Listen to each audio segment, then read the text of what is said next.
How's it going, everybody? Ty Sites, Shadow Games Report. Doing part 4 of Alien Isolation tonight. I haven't played this game in months.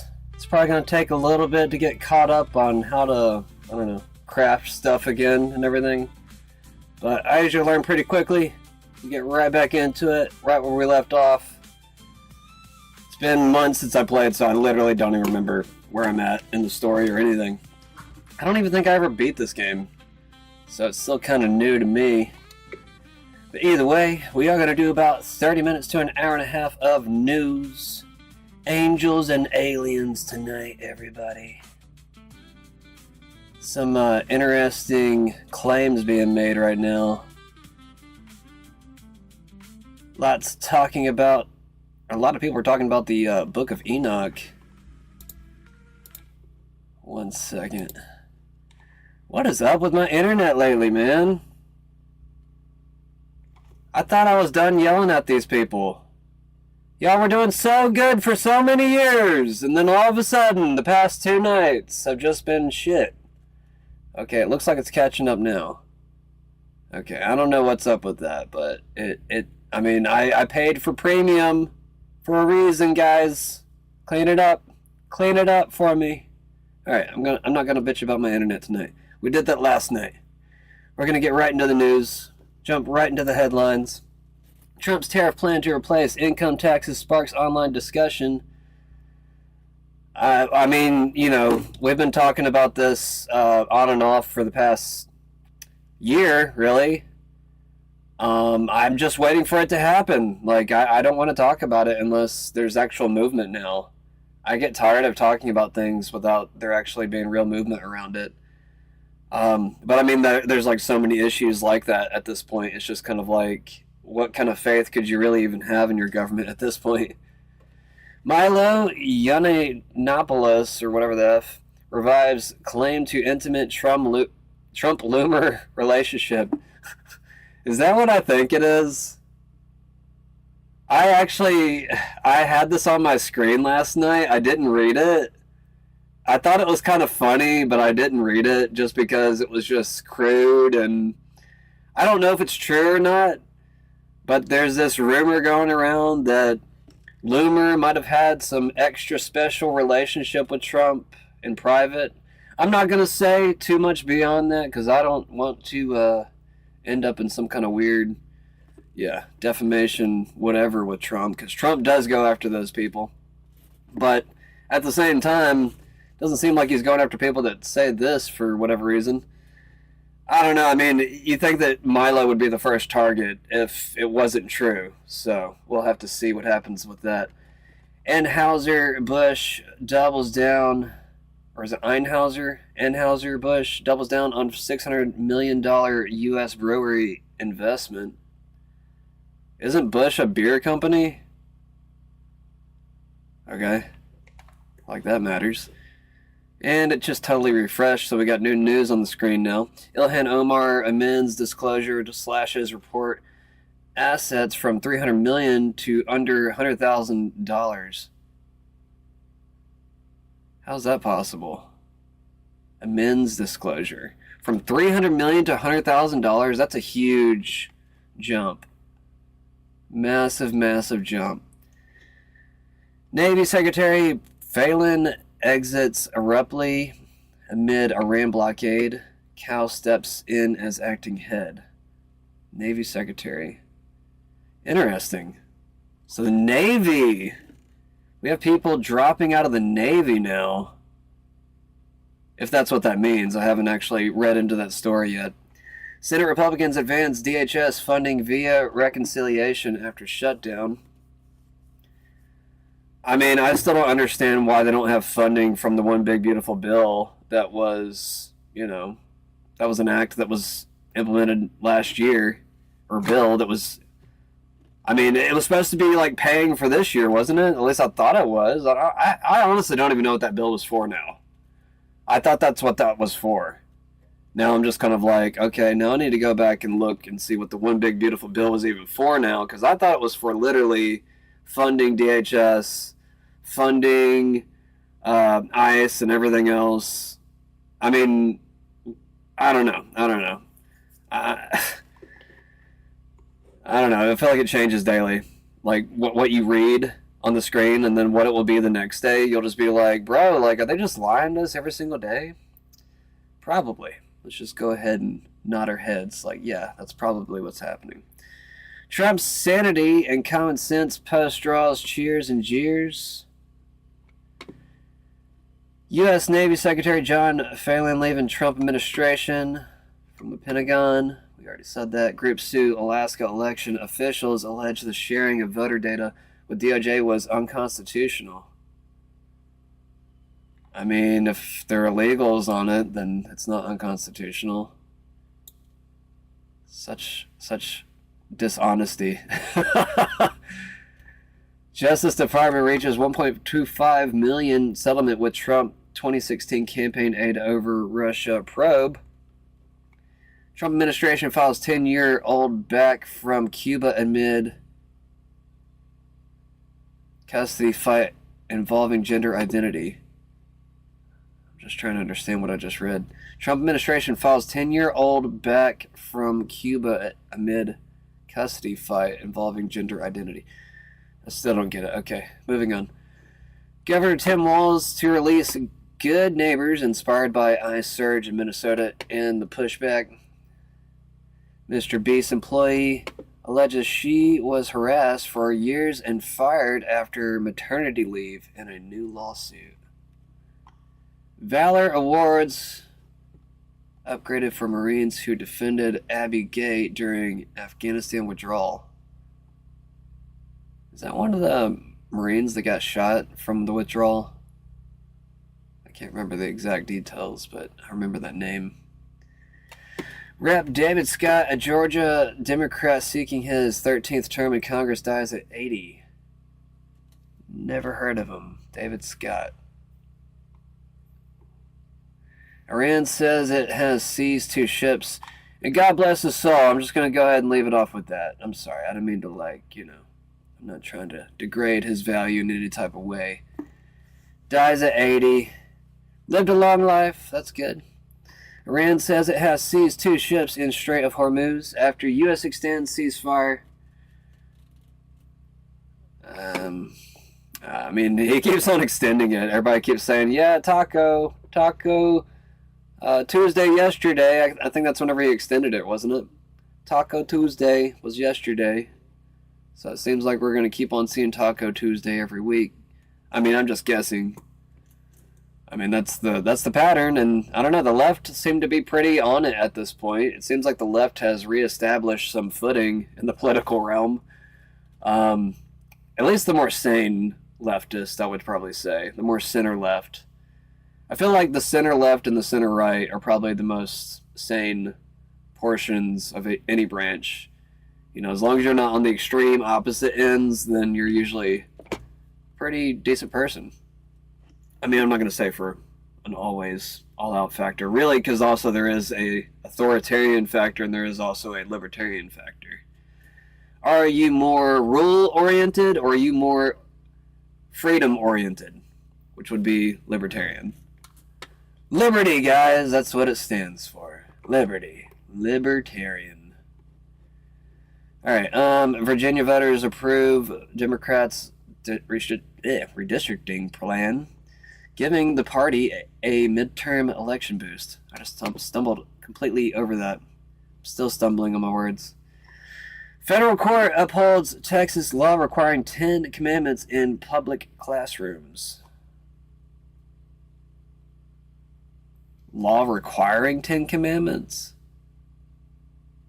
I feel like that goes against the First Amendment. I don't know. I mean, I'm not saying I'm against the 10 Commandments being a part of, public areas. I'm just saying that whenever it becomes a law, that's whenever it gets kind of sketchy. Like, it's almost like it can be there, but, like, once you start having a law where it has to be there, that's whenever things get weird. It's kind of like, if you do it for the 10 Commandments, then you allow Satanists to force their statues into office buildings like they were doing just a few years ago. And I think there's still some places that still have that. So, anyways, mic check 1 2. Cool. Just checking. Doing my checks now since I had that screen screw up from the other day. I'm gonna make sure I don't screw up too hard. Southern Poverty Law Center indicted on federal fraud charges related to past use of paid informants. Covered that yesterday. Somebody was saying the acronym earlier. I was like, what the hell is the SPLC?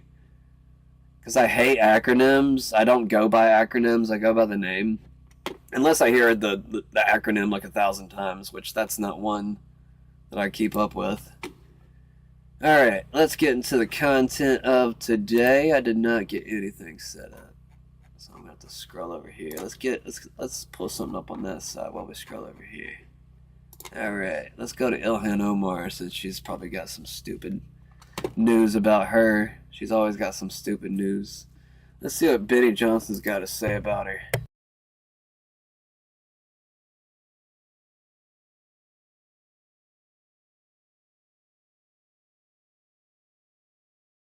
Sorry for the formal video here on our way to an event, and we have just a few minutes, and we hate to brag, but we were right. We were right. We were right. And we're dressed for the occasion today because the event we're going to will not have wine, and it definitely will not have Ilhan Omar wine because Ilhan Omar's winery is 100% fake. This is a subject that we have certainly been on top of as it comes to the reporting on this channel. For months, we have been going through Ilhan Omar's financial disclosures ever since Nick Shirley sort of exposed the entire fraud ecosystem of Ilhan and her friends in Minneapolis. And what we found was shocking, that Ilhan Omar owns a fake winery, and she says it's worth $5 million. It's completely insane. We checked it out, and we went viral for checking it out. Of course, there's no phone line, no physical winery, no social media, and barely functional website, no wine being made here at all. Yet, on Ilhan Omar's financial disclosures, as you can see right here, she claims this winery is worth $5 million, even though it's a ghost winery. Of course, that would mean that Ilhan Omar perhaps has $5 million worth of net worth from something else, maybe fraud. I don't know. I don't have all the answers. Neither does the internet, but the internet has a lot of curiosities, and you can see that this video did 5 million views, 40,000 likes, and 40,000 retweets, and 110,000 likes. And so the expose was never debunked. Nobody ever fact-checked us. You can see there's no community note on this thing. We did our homework here, and it's completely true. Ilhan Omar was claiming a fake winery. Well, look at this, lo and behold. Ilhan Omar's sham winery was dissolved 9 days after she updated her disclosures. Would you look at this? S. Crew LLC is the name of the winery. This is the certificate. The state of California is a certificate of cancellation. This was filed on this month, the 4th, 2026. So just a few short days ago. Ilhan Omar recently just claimed that she's not worth $30 million. She's only worth $18,000 on recent financial disclosures. Just the mistake that I make, the mistake that you make. You wake up thinking you're a multimillionaire. This is just an odd, common mistake, and then you lie to Congress about being a multimillionaire, which is what Ilhan Omar did. Just a regular, just run-of-the-mill style mistake here. We were right. This is true. And as soon as we called her out on it, they liquidated everything. So I think that we had some part in leading to Ilhan Omar's complete dissolving of her winery. We were right. Our video went viral, and now Ilhan Omar is running for the hills, literally. I was indicted on 2 counts of lying to Congress by mistake on financial disclosures, says George Santos. That's a fact. What's good for the goose is good for the gander. Hey, Todd Blanche, just use the blueprint and nail her.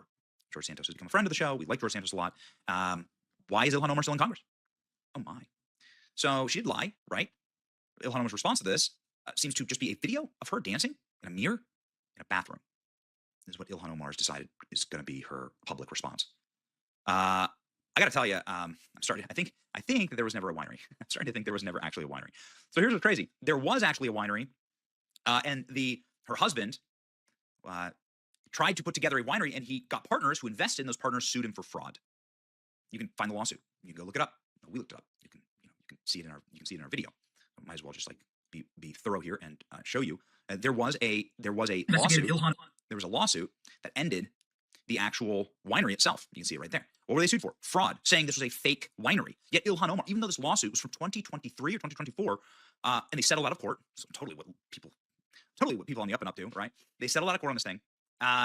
This was already verified as fraud, not by me, some dude on the internet, but by the business partners here. And so that's very bad. Ilhan Omar doesn't have an answer to this. She clearly just like committed fraud against the federal government. And again, why would you do this? Well, the reason why you do this is that if you're in Congress, people want to know if you're getting paid by Qatar, right, or Saudi Arabia, or Russia, and so you have to disclose kind of like where your assets are. I think that's really important. I think that's critical. You can't lie on those forms. Lying on those forms is a federal offense. But also, if you're getting money by, and I'm just guessing here, just taking a random stab, like embezzling money, like the Feeding Our Future scam, where 90 Somalis pled guilty to defrauding from the federal government. Some of them defrauded $50 million or more with fake programs to feed children. Ilhan Omar is directly involved in the writing of that legislation. If you have so much fraud running through a little Somalia, a little Mogadishu in Minneapolis, well, then maybe you're just trying to park money places and you just grab little LLCs that are under your control and suddenly say that they're worth a lot of money so that nobody asks questions when they see that money in your bank account during an audit. When are they going to arrest this crook? People are asking, right? Do innocent people dissolve their LLCs when accused of fraud? Nothing to see here. People move along. Omar must be removed from Congress yesterday. Probably just a coincidence. Okay. DOJ says they're looking at Ilhan Omar. Things are certainly heating up here. James Comer on Ilhan Omar, who makes a multi-million-dollar mistake in their financial disclosures. Either her accountant went to Quality Learning Center or she lied about a skip line. Okay. And you can, again, not find the business here. We just looked. This is the State of California Secretary of State's office.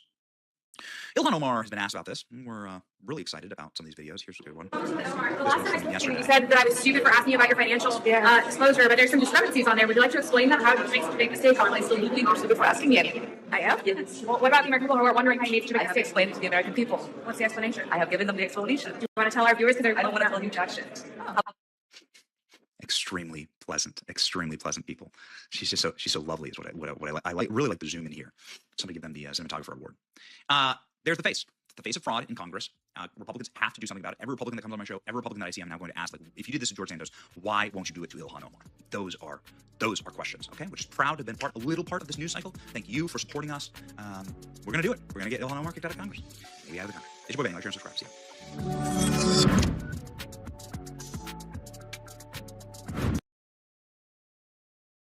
We're here today is to announce what the general just told you. The Southern Poverty Law Center, in a massive sweeping indictment, has been charged with allegations of fraud and using the banking system to perpetrate that fraud. I just want to talk about a couple brief things here. The Southern Poverty Law Center themselves advertise to raise money to dismantle violent extremist groups for a period of at least a decade. They use their donor network to raise money to purportedly dismantle violent extremist groups. However, the SPLC, the Southern Poverty Law Center, used the money they raised from their donor network to actually pay the leadership of these very groups. I just want to say that again. They used the fraudulently raised money by lying to their donor network, thousands of Americans, to go ahead and actually pay the leadership of these supposed violent extremist groups. The groups, as the general laid out, include the Ku Klux Klan, the United Klans of America, Unite to Right, National Alliance, the National Socialist Movement, the Aryan Nation Motorcycle Club, and the National Socialist Party of America, and also the American Front. In at least one of these matters, our investigation revealed that funds were used to facilitate the commission of further state and federal offenses, totaling over $3 million. Furthermore, our investigation revealed that the Southern Poverty Law Center, on top of perpetuating this widespread, decade-long, multi-million-dollar fraud, conducted more criminal activity. They attempted to hide their criminal activity from our financial banking network. They set up shell companies and entities around America so that the financial institutions that we rely on as everyday Americans were deceived in believing that money was not coming from the Southern Poverty Law Center in the perpetration of this scheme and fraud, but rather fictitious entities they stood up to perpetuate this ongoing fraud. This is a serious and egregious violation of a group that purported to dismantle violent extremist groups, but in turn actually only fueled the hatred. This is an important case brought by President Trump's administration. We're thankful for the president for his leadership and funding of not just the FBI and DOJ, but his commitment to go out there and wipe out fraud and conspiracy and waste and abuse wherever it occurs, including the Southern Poverty Law Center. Even though this money was made to appear to be coming from legitimate people and legitimate entities, we at the FBI, with our great partners at the Department of Justice and in the state of Alabama, were able to comb through a decade worth of material, a scheme that took a decade to build, so that we were able to follow the money, because money never lies, and they got caught. As the Attorney General said, these charges are varying. They are widespread and wide-ranging, and this investigation is very much ongoing. Today, we're here to announce the charges of the Southern Poverty Law Center, and this investigation and the individuals who are responsible will be brought to justice. Thank you, General.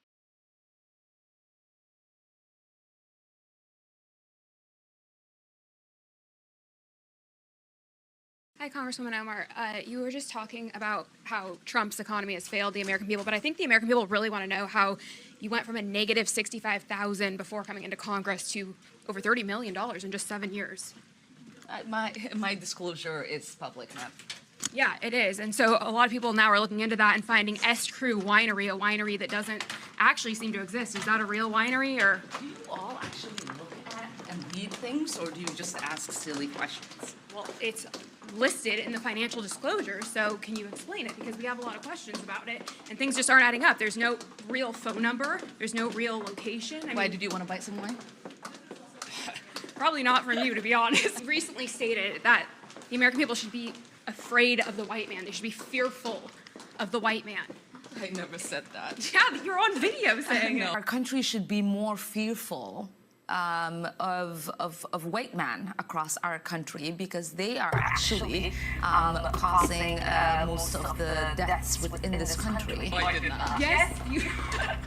We are? And this is like what I said. You need to prepare yourself because you can't continue embarrassing yourself like this. So I'm just What- a liar. What I was quoting was an actual study done by the Arrogance. Thank you. All Yes. right, thank you, Congresswoman. Thank you. Bye. Great job, lady. At least you tried. She still kind of like made you look like a fool, but I don't know. She was nice. At least she didn't drill into her too hard. This reporter went to the restaurant Ilhan Omar was trying to secure $1 million for. The Senator Ernst helped stop. And guess what? An employee tells her a mental health clinic never existed at that location. Well, would you look at that? The Ilhan Omar saga continues. We already talked None of about the the owners arc are here. yesterday. Tomorrow? You've only worked here for a couple of days? Just restaurant, yes. Oh, you just got the job? Yeah. Oh, okay. Helper, changing taste. Ah. Come back. Can I ask you just one question real quick, though? Because, has there ever been a substance abuse clinic that operates out of here? Clinic? Yeah, like, Oh, no. no clinic. No. Oh, This place? yeah. Ever. Never. No. Because, have you ever heard of Ilhan Omar? Ilhan, she's our senator. How we don't know. Yeah, of course. So, she was trying to... Yeah. So Ilhan Omar was... What's that? No, don't video it. Oh, okay. I won't video you. But I just wanted you to know that Ilhan Omar was trying to send $1 million to this address. Yeah. I don't have anything. Just Yeah. silent. That's it. Yeah. I don't have anything. Okay. I'm not, Okay. But do the owners work with Ilhan Omar? I just want to point this out. That's actually smart that she did that. She rediverted away and actually said that I'm not going to film you, and then she started filming herself. That's actually a good deterrence. That allows him to, not become so volatile towards her, in my opinion. And it redirects it back on her while she still records. She's in her right to do so. He doesn't know. Okay. It doesn't sound like any clinic has ever operated out of there. Crossroad Health Services say that they were inside of Suite 6. They say they're excited to note they were awarded $4 million. It's a good time to mention that they say the visit from Senator Amy and Mayor Jacob Frey was more than a visit, it was an investment. Also, one time their address pulls up being out of Unit 100. How many nonprofit organizations have they operated that they had to put number 100? Yet sometimes the CCRC also shows up out of number 6, just like the health services. Yet on other searches, for some reason, they show up operating out of Suite A, which is strange because what happened to units 1 through 6 and how do you go from the alphabet to numbers all of a sudden? These people are using the 26 letters of the alphabet and numbers up to 100 to keep getting government funding. Also, my intuition is that Sabel Restaurant is just a letter change away from Sahal and the many other Sahal businesses. Have a nice day. Thank you. You too.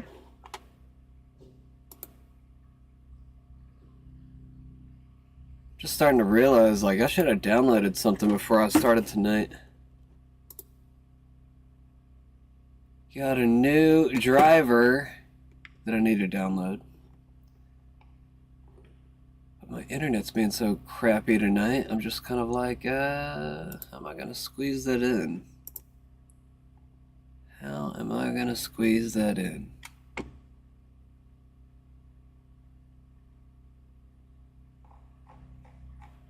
I don't know. Alright, back to the news. Jesse Waters. Fox News alert, bridge and power plant day could now be any day of the week. A fierce power struggle breaking out in Iran. And President Trump showing a lot of patience. 47 says U.S. airstrikes have seriously fractured the regime, so Pakistan asked us to hold off on BNP Day until Iran can get it together. Tonight, there could be a coup. No one knows who's calling the shots. Vance, Witkoff, and Kushner were supposed to leave for Islamabad, but they never took off because the Iranian delegation never took off, which is suspicious because this morning, Trump said the gay Ayatollah authorized the deal. They just got the okay to go forward, which I knew they were going to do anyway. I mean, I don't think they had a choice. They have to negotiate. And, I don't know if you're watching right now, Danger Mouse, but if you are, is this the guy you were talking about yesterday? David Wilcock? Sometimes names are elusive to me. Like, I'll recognize the name, but I won't remember who the face is until later. This is huge. This is huge. This is the Gaia. The guy that had that weird channel, Gaia. UFO researcher David Wilcock reported dead after apparent suicide. No. Not right now. Not right now. Definitely not, in my opinion, a suicide. This just got weirdly real.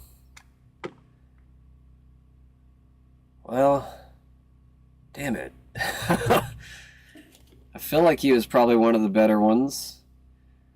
I mean, there was times I thought he was a kook, but at the same time, he always was intriguing enough to listen to. And really, all of those ancient alien guys, there were always... I mean, I don't know. There was points where I thought they were just PSYOP agents, but now I'm just starting to be like, I don't know, maybe they were legit. Maybe they were really exposing things and they actually, hit a little too close to home. What did David Wilcock discover? I'm sorry, I don't mean to cut off this other story. I'm just kind of like, wow, I didn't expect this to just pop up all of a sudden. So, I'm sorry for not recognizing that sooner last night, Danger Mouse, if you're watching right now. But thanks for pointing that out for me, because sometimes I do miss things, and, everybody might see things before I see things, and I might see things before they see things, so it's always good to share that information and, make sure it gets out there. But wow, big news. Big news. I mean, he was an explorer, a mental explorer, trying to find the truth in the whole UFO situation. I hate seeing all of this because I'm just, I don't know, I mean, I'm a truth seeker myself, but I guess the UFO thing, it was always kind of like, well, you can go looking for it, but it's like, they're always going to cover it up. That they'll shoot you if you cross into Area 51. That was kind of like the whole joke a few years ago. Storm Area 51. There was this big thing on Facebook where everybody was saying, yeah, let's storm Area 51. You had a bunch of celebrities get involved and everything too. And you had people actually trying to organize to run into it, or actually go do it. I think 10 people showed up. And one guy did the Naruto run. I don't know. It was pretty funny. Anyways, that's sad. I'm sorry, man. We'll get more into that in a second. The one thing I'll say is this: Iran can get themselves on a very good footing if they make a deal. They can make themselves into a strong nation again, a wonderful nation again. They have incredible people. But they seem to be, bloodthirsty. So the gay Ayatollah told his ministers wheels up, but the military said not so fast. We're basically looking at another Iranian hostage crisis. This time, they've taken themselves hostage, and therefore the negotiations. The IRGC won't agree to sign over the Strait and the uranium, and they're the only votes that matter because they're the ones with the guns. The generals are demanding Trump lift the blockade as a precondition for more peace talks. They want to play an economic game of chicken. Iran sees this as a game of endurance. They believe that time is on their side and that ultimately the domestic pressure when it comes to energy markets and the stock market will force President Trump to make a deal that's in their favor. That is not the truth. That is not the reality. The president and his counterparts in Israel have the ability to continue this operation for months if they need to. It's the Iranians up against the clock. The blockade's already cost them over $1 billion. Checks are bouncing, and their economy is in a death spiral and facing a Great Depression. Scott Bessent says, quote, in a matter of days, Kharg Island storage will be full, and the fragile Iranian oil wells will be shut in. The blockade's turned around 28 ships sailing to or from Iranian ports, most of them oil tankers. And we took custody of a runner sailing in from China with missile ingredients. We caught a ship yesterday that had some things on it which wasn't very nice. A gift from China, perhaps. I don't know. But I was a little surprised, but because I have a very good relationship, and I thought I had an understanding with President Xi, but that's all right. That's the way war goes, right? And it just got worse for the enemy. The Navy boarded another vessel from their shadow fleet, the Tiffany. How cute. A sanctioned tanker carrying 2 million barrels of Iranian crude sailing to Shanghai. No bueno. The blockade's ripple effect is hitting Beijing. Choke points are getting squeezed from the Gulf to the Strait of Malacca. It just so happens that we conducted joint naval exercises with the Japanese in the South China Sea. And the Army just finished up joint live fire training with the Philippines. Xi's losing friends fast. The president putting pressure on the Middle Kingdom to make its proxy give up the dust. Vance isn't flying halfway across the world to Pakistan for nothing. this could have a salutary ending. What are the chances of that? I think probably 2 in 3 right now, 65%. They're not sending the vice president over there to walk away again. They really think there'll be a deal. I think there's a 2 in 3 chance we get to it. And if you watched primetime last night, General Petraeus also seemed optimistic about a deal. He just didn't think it'd happen today, and he was right. Our patience may be running thin, but our stockpile isn't. It's not my choice, but it will also hurt them. It'll hurt them militarily. They use the bridges for their weapons, for their missile movements. You know, they're trying to move the missiles because we've obliterated most of their missiles, and they're trying to move their missiles around, even during the ceasefire, which I think was a good thing because we're totally loaded up. We have so much ammo. We have so much of everything that we've, like, much more powerful than it was 4 or 5 weeks ago. So we've used this to restock, and they probably have done a little bit of restocking. Over the last 24 hours, we're seeing heavy Air Force activity, major resupplies coming in from American bases in Europe. Plus, the USS Gerald Ford just re-entered the Red Sea. And by Saturday, we'll have all 3 carrier strike groups, the Ford, Lincoln, and Bush, in theater. We might unwrap some new toys. The Marines just unveiled a new shore-to-shore landing ship designed to deliver 800 tons of troops, weapons, supplies directly to beachheads. Getting its last coat of paint is the lead ship, the USS McClung, named after a Marine major who was killed in combat in Iraq, the first female graduate of the U.S. Naval Academy to be killed in action. Our anti-sub aircraft, the P-8 Poseidon, has been surveilling the strait from the skies, and they're working overtime, so KC-135 Stratotankers are refueling them midair. We're locked and loaded. CENTCOM Commander Admiral Brad Cooper went to Israel last week, where he Got a download going in the background right for now. a brand new target bank, which include energy and infrastructure, and whatever missile launchers the regime dug out of the rubble. The ceasefire gave us time not only to resupply and acquire new targets, but a fresh batch of human intelligence came in. Any leader who poked his head out in the last 2 weeks is a goner. The alliance has spies all up and down Iran. So the next round of airstrikes will be devastating if it happens.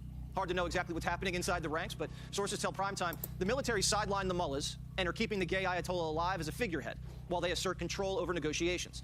They basically have a gun to the head of the negotiators, and now everyone's afraid of getting killed. Not just by the Americans, but by the Iranian military. It appears that there's already been somewhat of a soft military coup, and as the blockade keeps breaking the country's bank, there could be a coup within the military. The generals are having to decide the best way to hold on to power. Is it in a post-deal Iran, or is it in a state of constant warfare? No idea. This would be like if the enemy took out Trump, Vance, and the entire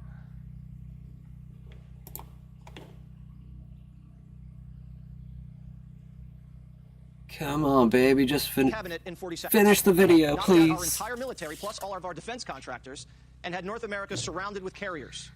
And then Speaker Mike Johnson was supposed to fly overseas for peace talks, and a bunch of two-star generals pulled out a gun and said, Mike, you're not going anywhere.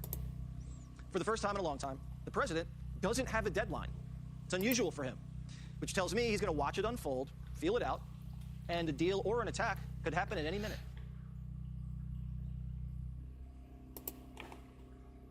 Yeah, I think he's probably going to, in my opinion, take Karg Island at some point. It seems like this has kind of like been planned for a very long time. It's almost like it's been war-gamed for decades. I've kind of just seen it here and there. I don't have a lot to really show you why I think that way, but I have seen different things to make me think that way. Statement from President Donald Trump from yesterday, based on the fact that the government of Iran is seriously fractured, not unexpectedly so, and upon the request of Field Marshal Asim Munir and Prime Minister Shahbaz Sharif of Pakistan, we have asked to hold our attack on the country of Iran until such time as their leaders and representatives can come up with a unified proposal. I have therefore directed our military to continue the blockade and in all other respects remain ready and able, and will therefore extend the ceasefire until such time as their proposal is submitted and discussions are concluded, one way or the other.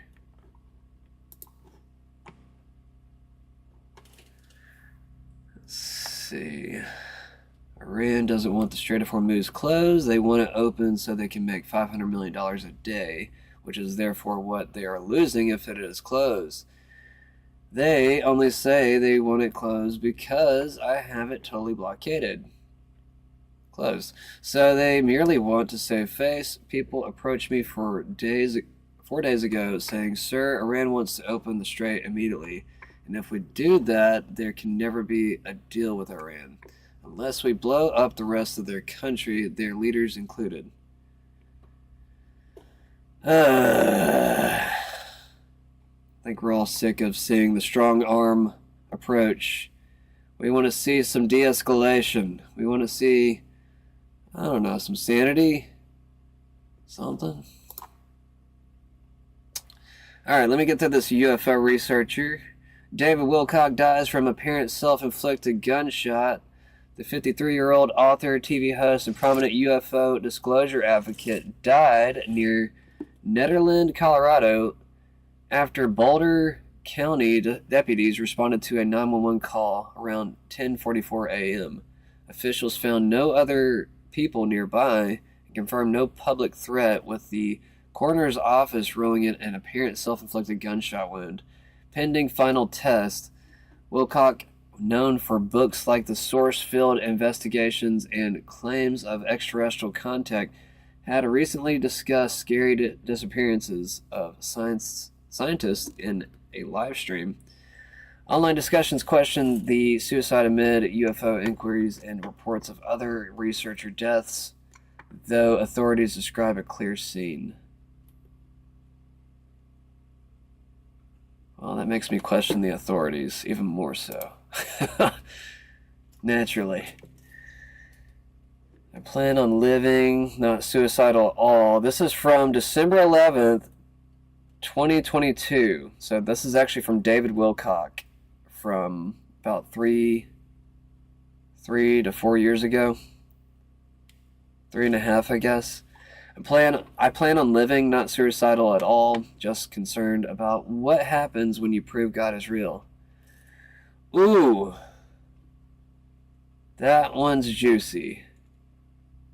That one's juicy. I like it though. What happens when you prove God is real?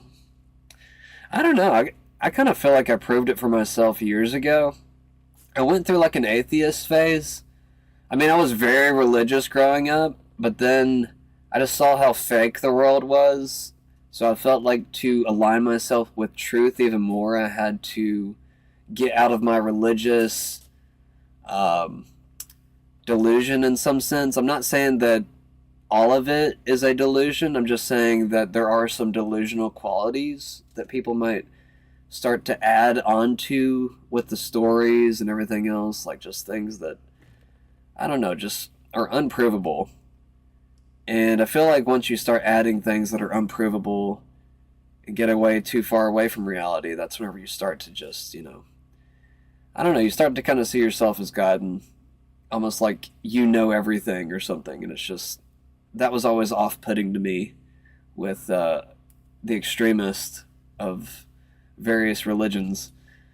But I mean, I found my way back. I used logic and I started to combine what I was told throughout my entire life about God, and I started to make it more realistic and started to apply science to it in a lot of different ways. And then I just made it to where it was, I guess, logical in my own mind, where it could make sense.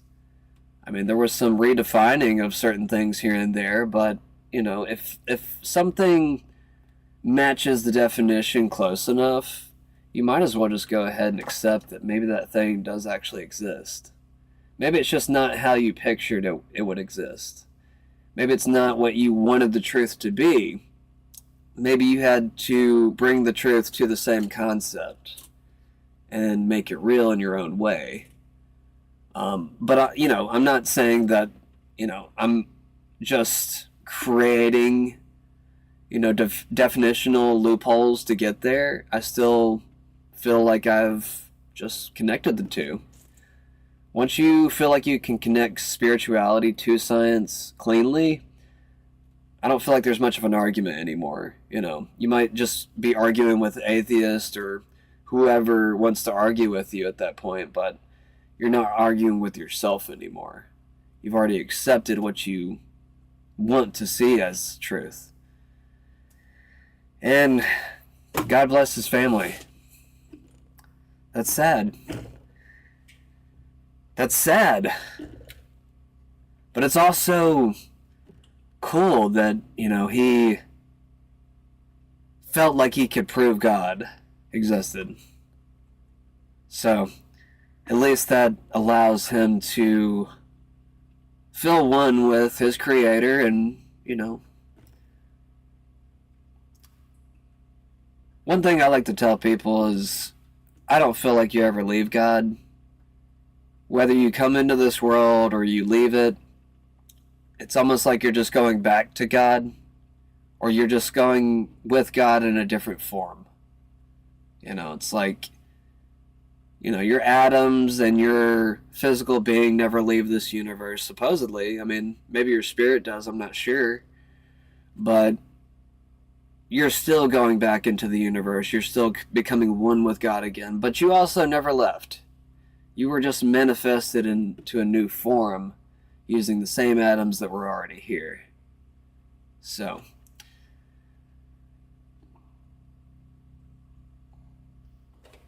anyways, I should move on.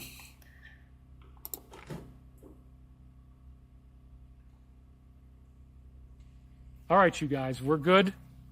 That was our little quick global peace meditation. I'll read a couple of your comments here. We're getting very close to the end here, so we don't have hardly any time.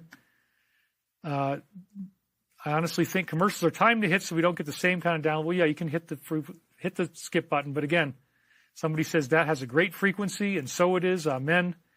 Kiko says, nice to see you in a good mood today, David. It lifts our spirits. Meditation, vibing together, shines so bright.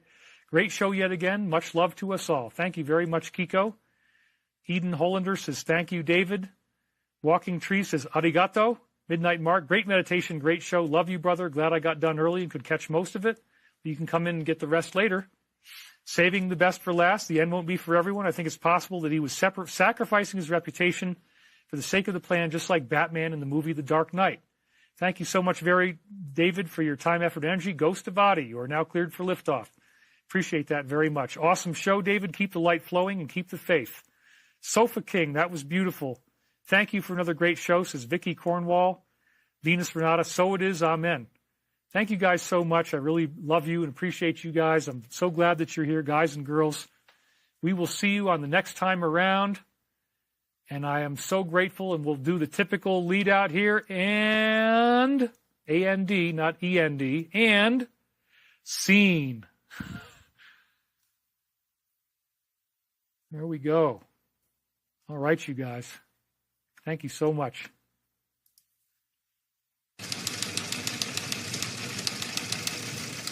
This is The Wire for 2300 Zulu, April 21st, 2026. Precedence is routine. Information cutoff is 2200. Bottom line up front. Petroleum refineries around the world continue to experience catastrophic fires. U.S. forces board tanker vessel tied to Iran in eastern Indian Ocean. IEDs discovered by homeowner in Colorado. Beginning with international events in the Middle East, this morning CENTCOM announced the boarding of the merchant tanker Tiffany in the eastern Bay of Bengal. U.S. forces on board the USS John L. Canley Expeditionary Sea Base conducted the boarding operation with the status of the vessel remaining unknown. Analyst comment. CENTCOM did not explicitly state whether or not the vessel was actually seized. However, the vessel was observed changing course to the south after the Visit Board Search and Seizure or VBSS interdiction operation was conducted. On the home front in Colorado, yesterday the Boulder County Sheriff's Office released the Visit Board Search and Seizure or VBSS interdiction operation was conducted. On the home front in Colorado, yesterday the Boulder County Sheriff's Office released details of an explosive device that was discovered in a wooded area near Ponderosa Way in a residential area of Boulder County. A local resident found a cache of 5 pipe bombs stored in a watertight case in a wooded area of this residential dirt road. The Boulder County Regional Bomb Squad deployed to the scene and a shelter-in-place order was issued while the explosive devices were removed. Analyst comment. It's not clear how long the cache of IEDs had been in place, as the homeowner who found the waterproof case had just closed on their home in the area and only moved in on Sunday. The case was found after the individual had begun walking their dog through their new community, so the cache could have been in place for some time. Analyst comments for this wire. Around the world, a series of fires has broken out at various petroleum refineries and natural gas processing facilities. Yesterday, a major fire broke out at the HPCL Rajasthan refinery in India, one day before Prime Minister Modi himself was scheduled to attend the ribbon cutting to formally open the $9 billion refinery complex. On the same day, oil transportation vessels were set on fire in Myanmar or Burma after an explosion caused a fire to spread rapidly to many small oil transportation barges that were anchored in the Chindwin River near the remote town of Homeland. Local reports state that 10 vessels were impacted or destroyed by the fire. In Russia, Ukrainian forces have sharply increased attacks on Russian oil and gas infrastructure, with roughly 12 separate refineries being hit by approximately 17 long-range Ukrainian drone attacks over the past few weeks. Some sources claim that roughly 40% of Russia's petroleum refinement capacity has been taken offline or impacted negatively since March due to these attacks. All of these incidents follow the previous refinery fires in Australia and in the United States, with the Viva Energy refinery and the Port Arthur Valero refinery respectively experiencing major fires that shut down operations for some time. Even China has not escaped unscathed, with a major fire being reported at a major chemical factory in the Jinan industrial zone 2 weeks ago. Though it is hard to attribute attribute all of these mysterious infrastructure incidents to one clear origin: major fires affecting extremely large oil and petrochemical refineries at a time when a huge percentage of the global oil supply is offline is extremely poor timing at best, or extremely suspicious at worst. Fires at refineries are decently common and happen in the third world even more often. However, with increased focus on the international fuel crisis, these impacts to operations could not come at a worse time. Regardless of malign action or pure accident, the result is the same: petroleum products becoming even more scarce and prices climbing higher as the end of the ceasefire looms and another potential week of market volatility remains on the horizon. This concludes The Wire for 2300 Zulu, April 21st, 2026. I found out that I was being physically surveilled by the following method. My ex-boyfriend and I realized that people had been breaking into our apartment while we were gone together in the same vehicle. And so like, I'm in the apartment, I'm about to go to work, and I'm like, why don't you take out the trash and scope out the parking lot and make sure it's okay before I go to work? So he goes out there and he's like, there's this weird fucking Lexus. It's like a silver Lexus. This is a shitty apartment. Like, why is there really nice Lexus in the parking lot? And it has tinted windows that are not street legal, like just totally dark, totally black tinted windows that are not possibly street legal. And so he comes back in and we're standing in our bedroom window looking at the Lexus and talking about it. And I say out loud, maybe we should walk over there later and take a picture of the license plate, because the Lexus is across the parking lot from us, but it's backed in so you can't see the license plate. Within 2 minutes of me saying, hey, we should walk over there later and take a picture of the license plate, we were still standing there at the window looking at it, talking about it. And an Eastern European looking motherfucker with a black beanie, dressed all in black, in his 50s or 60s, walked out of the apartment directly across from ours holding a license plate. And he opened the trunk of the Lexus and he took out some tools and he changed the license plate right in front of our fucking faces. And then he walked back to his apartment and he put the old license plate on the front patio and went inside, left it outside. And it was literally like, come get the license plate. I have more where this came from. Come get the license plate. And then after that, the Lexus started tailing me. And every time I saw the Lexus, it had a different license plate. It would be like Alabama plates, a different state plate. It would be random dealer plates, none of which were local, just like cardboard temporary dealer plates, none of which were any local dealers. Every time I saw it, it was different plates. It would follow me to the gas station to go get beer. I would go get beer at the gas station and that Lexus follows me. And even my ex called an Uber once. He called an Uber. The Lexus pulled out from the spot across the parking lot from our apartment, drove over to our apartment and said, hey, I'm your Uber, here to pick you up. The license matched in the Uber app, but they didn't have an Uber sticker or a Lyft sticker. You can't drive Uber if you don't have an Uber sticker. He pulled out of his spot across from our apartment where he lived and drove over there to pick him up and said, hey, I'm your Uber, here to pick you up. They changed the license plate right in front of our face. Like 60 seconds after I said, hey, we should go take a picture of that license plate. And they leave it on the patio, like, take it. We have more. Just take it. Like, I'm scared. I'm tired. I'm real tired. I need to disclose soon, man.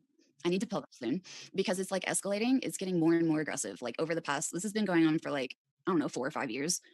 And over the past 12 months, it's been like escalating, like more aggressive, more invasive, digging through my underwear drawer and sexual threats over the past like 3 to 6 months. And now I'm like, fuck, I have to publish. Fuck, I have to publish because like, it's only going to get worse until I publish. There's no way.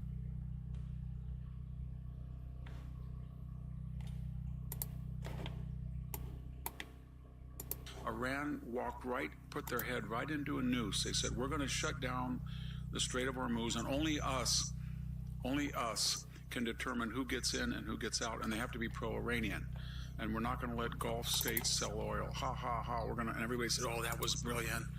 The left went crazy. He was delighted. Oh, my gosh. The Pentagon was caught unprepared. The Pentagon had been preparing that for 50 years. Under Reagan, they opened it. They know how to do it. So all that Trump said is, that's a good idea. Shut down the strait and let in the good guys and stop the bad guys. But your bad guys are our good guys, and your good guys are our bad guys. So we're going to take a page out of your book, and we're not going to let in anybody anywhere near Iran. And we're going to let in everybody else. And the difference between the strategies is not just that we flipped it, but you have no wherewithal. PT boats and a bunch of mines won't stop us. But we have a huge fleet, and that will stop you from stopping us.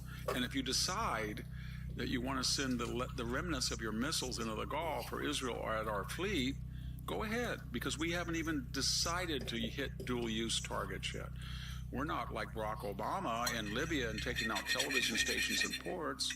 We're not like Bill Clinton in Serbia that destroyed every bridge on the Danube and took out their grid of 1.5 million people. We're not Harry Truman that destroyed all the hydroelectric plants in North Korea. We let you off easy. But it doesn't mean there's not an American tradition of hitting dual-use targets. So we're going to hit your electrical and put you in darkness. And we're going to hit Cargill or take it. We'll either take the oil and rob it from you or take it. And what was the result of all that in the last 48 hours? Ships are coming in that we let, and ships are not coming in that we don't let. And people, economists at the major research universities in Europe and the United States have now flipped over, and they're actually looking in empirical fashion at last at what this means. And the ranges are absolutely stunning. $400 million and more per day lost economically to Iran, whether that's lack of oil sales or petrochemical sales or lack of key imported mechanical goods, electrical goods that keep their infrastructure running, or food. They're in dire straits. They're losing all of their income from the Strait of Hormuz, and they're losing all of their income from the petrochemical and oil. And they were broke to begin with, and they can't do anything about it because Trump did it sequentially. Military first, chance of negotiation second, put the boot on the neck third. So what is going to happen now? We'll see two things, possibly three. They may decide they want to go down in a blaze of glory and empty their arsenal of remnant ballistic missiles and drones. If they do that, they will be in darkness, and they will have no oil for the next 10 years. So that we'll see if there's saner heads among them. Number two, they have a choice to agree to negotiations, and this time they're not going to have every click saying 15 here and 10 demands here. They're just going to have 10. And if they don't abide by them, the United States can force them to abide by them. Or they can just simply give up. Give up. No demands, nothing. Just say, we're done. And they're going to have and what I meant by give up is the regime gives up. I don't know if it's going to be immediate, but the people take over. All of those are favorable results for us.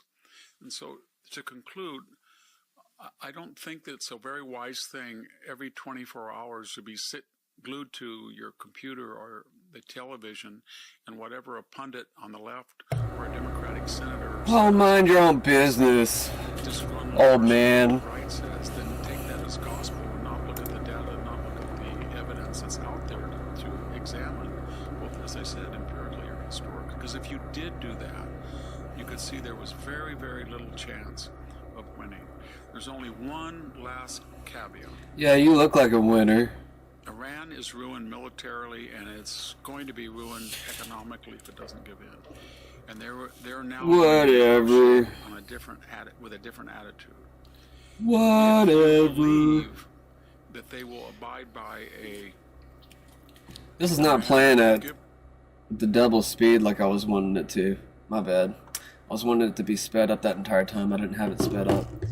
Either way, we're back, I think. Sorry for the disconnection. I was installing my graphics card driver and it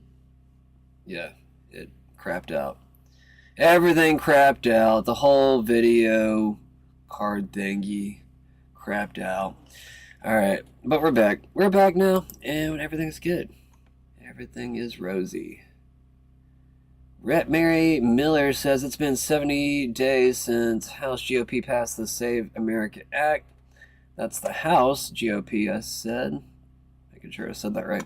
The Senate has done nothing while they stall. Democrats have drawn a rigged map in Virginia. A rigged map in Virginia and continue to undermine election integrity nationwide. John Thune, get this bill to the president. So we got different senators now, I believe. I'm here Congresswoman. on the Senate steps just outside the Capitol. It's been 70 days since the House passed the Save America Act, common sense legislation requiring voter ID and proof of citizenship to vote. These are Mary basic Miller. safeguards that countries around the world use.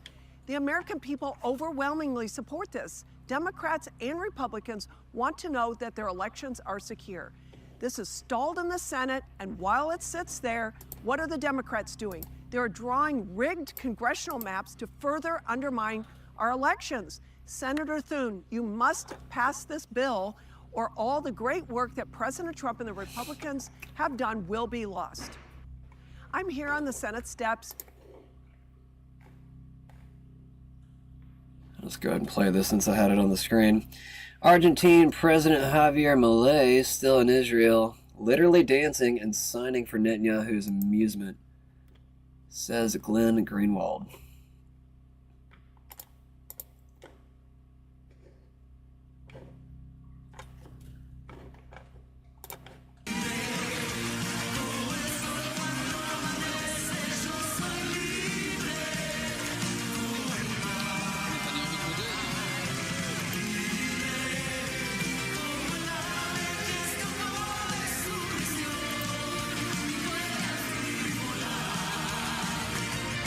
They're not even singing. What the hell is this? Hold up.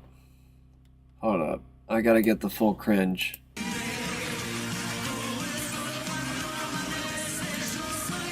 Also gotta speed it up just in case it's copyrighted. Surely this shit song is not copyrighted. I probably jinxed it. It's definitely copyrighted now. Okay. That's enough.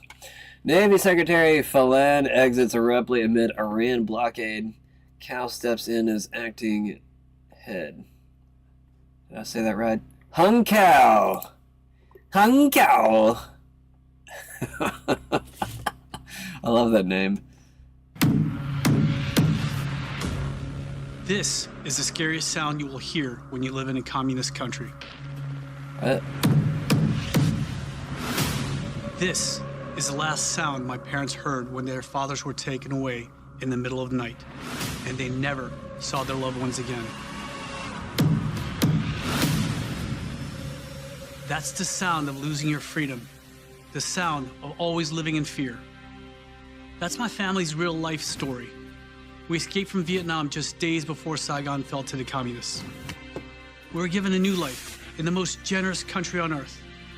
America saved my life. I graduated from the United States Naval Academy. I earned a master's in physics and fellowships at MIT and Harvard before the left replaced merit with racial quotas. I spent my life trying to return my debt to America, my country, our country, with 25 years of service in Navy Special Operations. Hold up. Hold up. Our country. Got a big family. With 25 years of service in Navy Special Operations, combat in Iraq, Afghanistan, and Somalia. But now our country has taken... That's it? Okay. Hung Cow! So wait, where's the other person that left? I want to see the person that left. Navy Secretary John Phelan. I want to see what he looks like. I don't know what he looks like. Somebody show me his face. Is that him? Fired. You're fired for refusing to follow orders. What was he doing? I want to know. What did he do? Let's see. What does Grok say? Let's see. What orders did he not follow? Tell me, Grok. You have to know. No official details. Ah, screw you. Departing the administration effective immediately. It is a firing after months of infighting and clashes with Hegseth. So he's just an asshole. Multiple arguments. Should have thought that through ahead of time. No, I'm just kidding. I don't know. He probably had some real concerns, and he probably should have been listened to. But who knows? Who knows, man? Who knows? I'm trying to be supportive of the administration as much as possible, but at the same time, it's just really hard to. Like, I don't know. I try to think about it strategically, too, at the same time, where I'm like, well, I have to be partially, you know, pro-American, because I am American, and I am, you know, rooting for the soldiers overseas to do well. But if they're doing, like, wrong things, or, like, doing, I don't know, just continuing the war irrationally and causing more people to die irrationally, we're just kind of, like, in a weird pickle. I don't know, I mean, you got to think about it, too, like, if you die in a war, like, that's kind of, like, less money to really keep paying a soldier. You know, it kind of saves them money. At least in my head, that's. I mean, if I was like a fucked up military, evil military, where I just thought about it from a business standpoint, I would think about it through the sense of like, well, if these soldiers die, we don't have to pay them, and then we can just build robots and then not pay them either. I mean, you know, it's just you always look for what the cheaper method would be. A robot doesn't require Medicare, it just requires technical repair. So, I don't know. I'm not saying they should do that. I'm just trying to think in our best interest for our soldiers. I'm just like, why would you even put yourself in that weird situation where you could die? And, I mean, is this even for rational causes? I mean, I don't know, was this the guy that was locking Trump out from, like, I don't know, there was some story that was going around saying that Trump was being locked out of certain rooms from talking to, I guess, certain generals and everything at a certain point because he was yelling. I don't know if that story is true, but there was a rumor going around. I think it was Barnes. Robert Barnes was talking about that on InfoWars the other day. Anyways, let's move on. Oh wait, we already played that. So yeah. This fatty is gone. And now we got our Chinaman. I don't know what he is actually. He just looks like he's probably like from the Philippines or something. I don't know, he seems like a cool guy. I'm not like judging him for that. I'm just saying. He doesn't... You can tell he's not white, okay? I'm not saying that's a bad thing either. Anyways, I'm going to shut up. Navy Secretary John Phelan did not simply depart, but was fired today by Let's see if she has anything else to Another add. breaking story tonight, a shakeup at the Pentagon, another one. The Navy Secretary departing his post. What do we know? Yeah, the Pentagon spokesman just announced Navy Secretary John Phelan is departing the administration effective immediately, saying, quote, "We wish him well in his future endeavors." It was not immediately clear from this post if he resigned or was fired, but Fox News has learned in the last few moments that he was fired. He had a very close relationship, apparently, with Donald Trump Jr. and just hosted a bridal shower for his fiancée this past weekend in Palm Beach. Phelan was confirmed by the Senate just over a year ago. Undersecretary Hung Cao is to assume the role of acting secretary. This marks the 34th military officer that Secretary Hegseth has fired since taking over the agency, Brett. Yeah, John Phelan, at Navy Secretary there, and we'll try to get some more details. Jackie, thank you. Another breaking story tonight, a shakeup at the Pentagon, another one. The Navy Secretary departing his post. What do we know? Yeah, the Pentagon spokesman just announced Navy Secretary John Phelan is departing the administration effective immediately. We get it. All right. What are you doing on It here? was shocking and a betrayal to me and every person who was killed on 9/11, their families and my brothers and sisters in uniform. Really? When as a member of Congress, I learned about President Obama's dual programs that he had begun really to overthrow the regime of Syria. So with the additional steps I ordered last month, we're speeding up training of ISIL forces, including volunteers from Sunni tribes in Anbar province. The $8 billion that Obama sent to the Muslim Brotherhood was shared with Ansar al-Sharia, the group that attacked our consulate Conspiracy time. in Benghazi. It has been widely reported in Egyptian media that one of the leaders in the attack against the Benghazi consulate on September 11, 2012, was Mohsen al-Azazi. According to Ahmed Moussa, a former high-ranking intelligence official with the Egyptian government, and several other sources, al-Azazi's passport was found in the house of Khairat al-Shater, the number 2 man in the Muslim Brotherhood hierarchy, in what is reminiscent of the attack on the World Trade Center towers and Pentagon on 9/11, where some of the hijackers reportedly received flight training on U.S. military installations. Per Egyptian investigators, al-Azam, the mastermind of the attack on the Benghazi consulate, took military courses at a U.S. Air Force base. As I said before, this aspect of our strategy was moving too slowly, but the fall of Ramadi has galvanized the Iraqi government. So with the additional steps I ordered last month, we're speeding up training of ISIL forces, including volunteers from Sunni tribes in Anbar province. Obama decided, together with Hillary Clinton, that they would overthrow the Syrian president, Bashar al-Assad. And the president made what's called a finding, presidential finding, and he ordered the CIA to train and arm jihadists, basically, to overthrow Bashar al-Assad. And they did that, but they didn't succeed, as in many cases they failed. Now, this was all denied for years. And then there were 2, I think maybe 3 times that this was mentioned in the New York Times in 2015 and 2016. It's called Operation Timber Sycamore. It's a real document, a real plan. It's something really signed by the President of the United States. But the American people aren't told almost anything. Okay, one day the New York Times ran 1 page about it, said it didn't work. But my God, if you try to overthrow another government, frankly, I'd like the American people to understand. That's how Syria got into such a prolonged chaos. And then what happened, by the way, which is par for the course, after several years, Russia came in on the side of Assad. And when Russia came in, we attacked Russia for meddling in the internal affairs of Syria. So it's called gaslighting. And being willing to, through the CIA's Timber Sycamore program that has now been made public, of working with and arming and equipping al-Qaeda in an effort to overthrow that regime, starting yet another regime change war in the Middle East. DoD Train and Equip program, again, begun under President Obama, is widely been known, looked at, and studied, that ultimately resulted in over $500 million being used to train who they called moderate rebels, but were actually fighters working with and aligned with al-Qaeda's affiliate on the ground in Syria, all to move forward with their regime change and not acknowledging what was obvious at the time and what has unfortunately borne true, which was that a regime change war in Syria, much like the regime change wars in Iraq, the toppling of Gaddafi and Mubarak, while these are all dictators, would likely result in the rise of Islamist extremists like al-Qaeda taking power.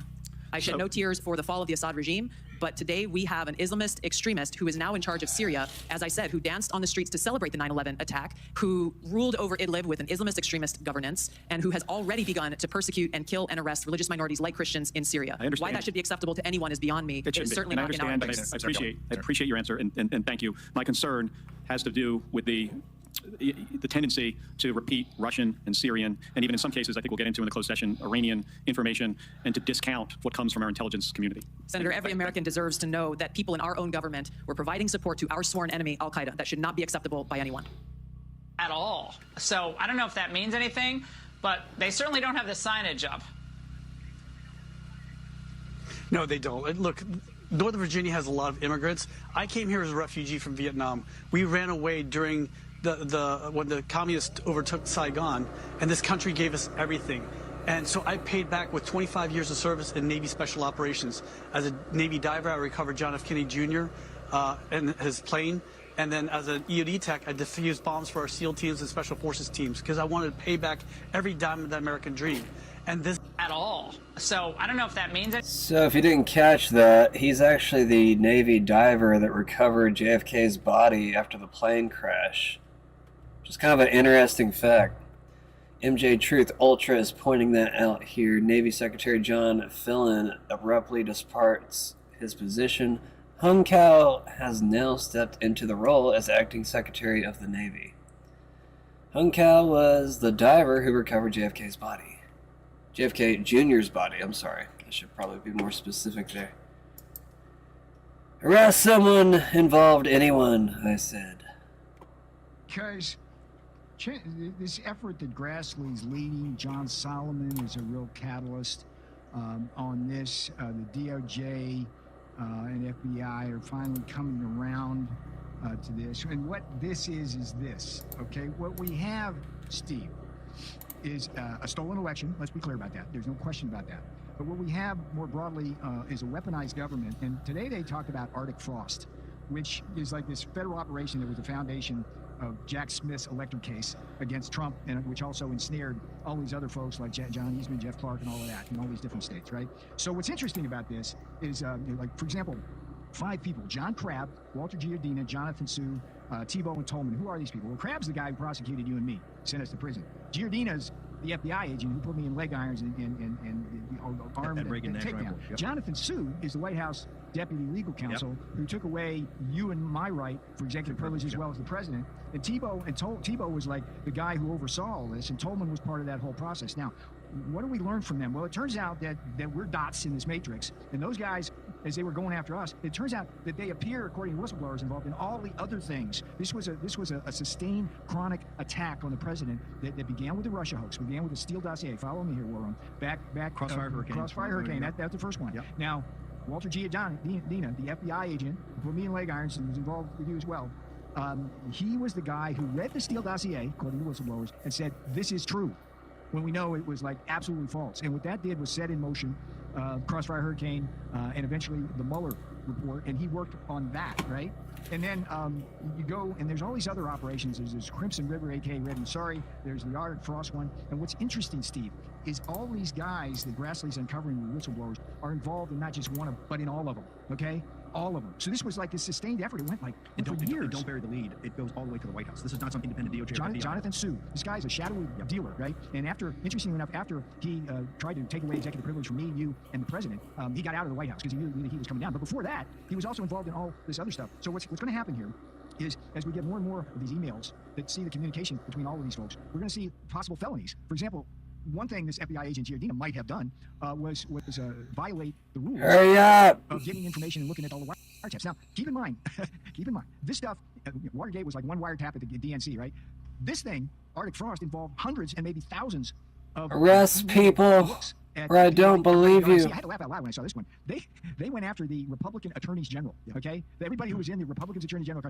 I mean, that's unbelievable. And so, in this country, when you have an entire government, White House, Congress, and judges, by the way, all pushing along this apparatus, the process. One thing Schmidt said that was beautiful today: the process is the punishment. And the goal isn't the ultimate goal was to stop Trump from getting back to the White House.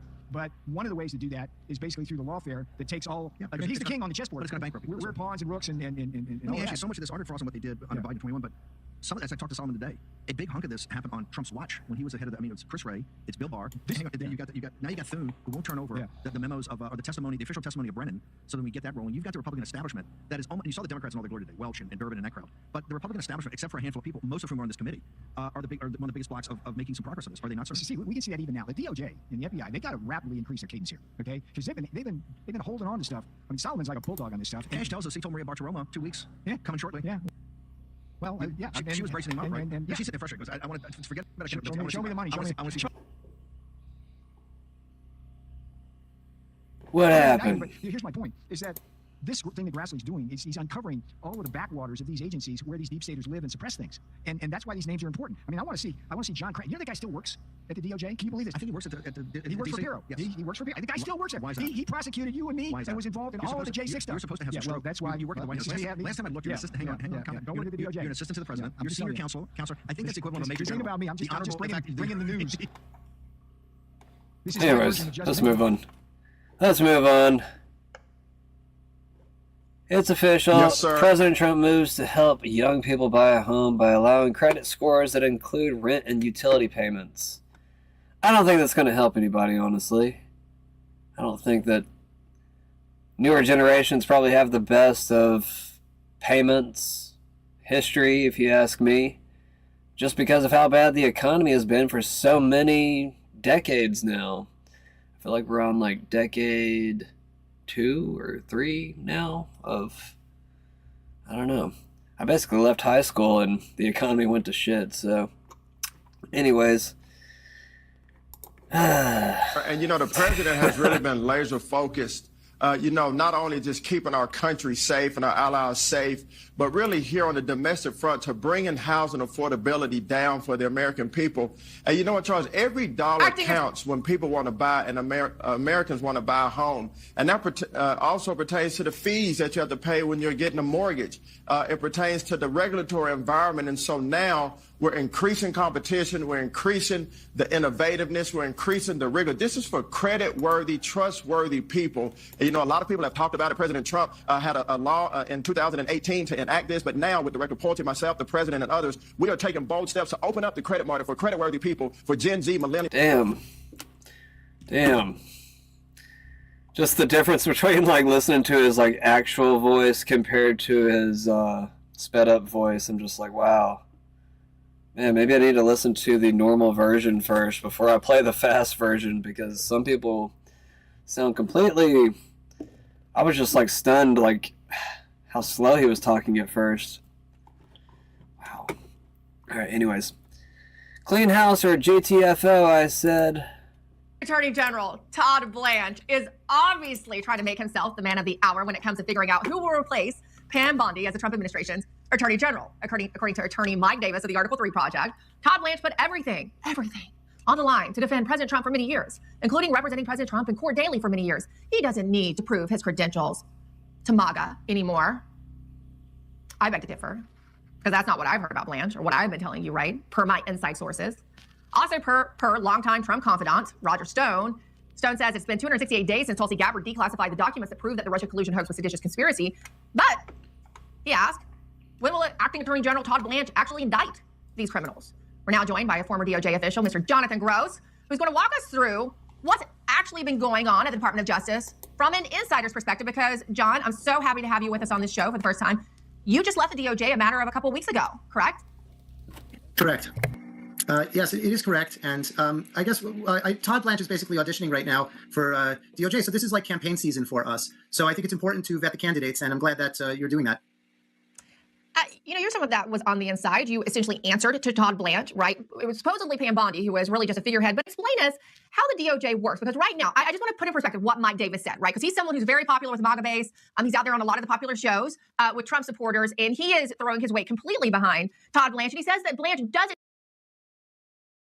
need to prove himself to MAGA. But now I, as someone who's been watching very closely, I feel like he's already proven himself to us, and he's not qualified for the job because essentially, and you can explain this from, again, an expert point of view from having worked there, Todd Blanche has already been running the DOJ, correct?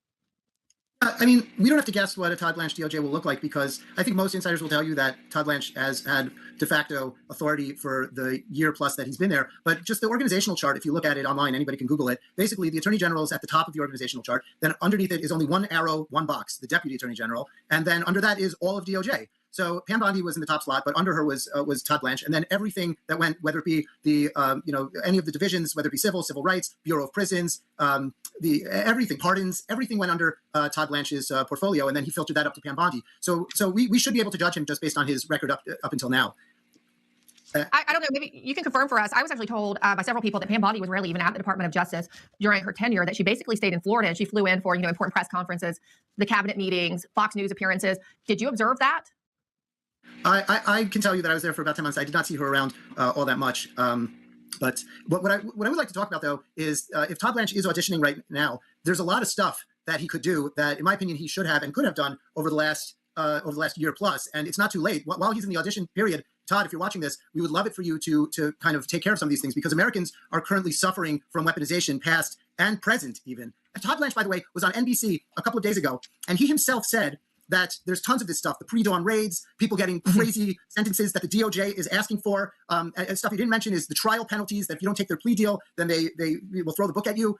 Are we auditing that? There are lots of cases I could bring to their attention that, and if during this audition period, let's do it. Let's free thousands of people. It will be the great emancipation. I love it. And that's what we'll call it, the great emancipation, John. And you're right. We have to take advantage of the moment, right? They may not be the best people, but this might be the best moment to get done what we need to get done. And speaking of audition process, I mean, look, it plays extremely well, not just with the base, if you look at polling, right? Because Rasmussen Reports just did a recent poll, and they found that it's largely popular with Americans. 82% of likely U.S. voters consider the weaponization of government to be a serious threat. 58% who say it's a very serious threat, and majority of people want something to be done about weaponization. So, it's kind of low-hanging fruit. It's an easy issue to actually win on.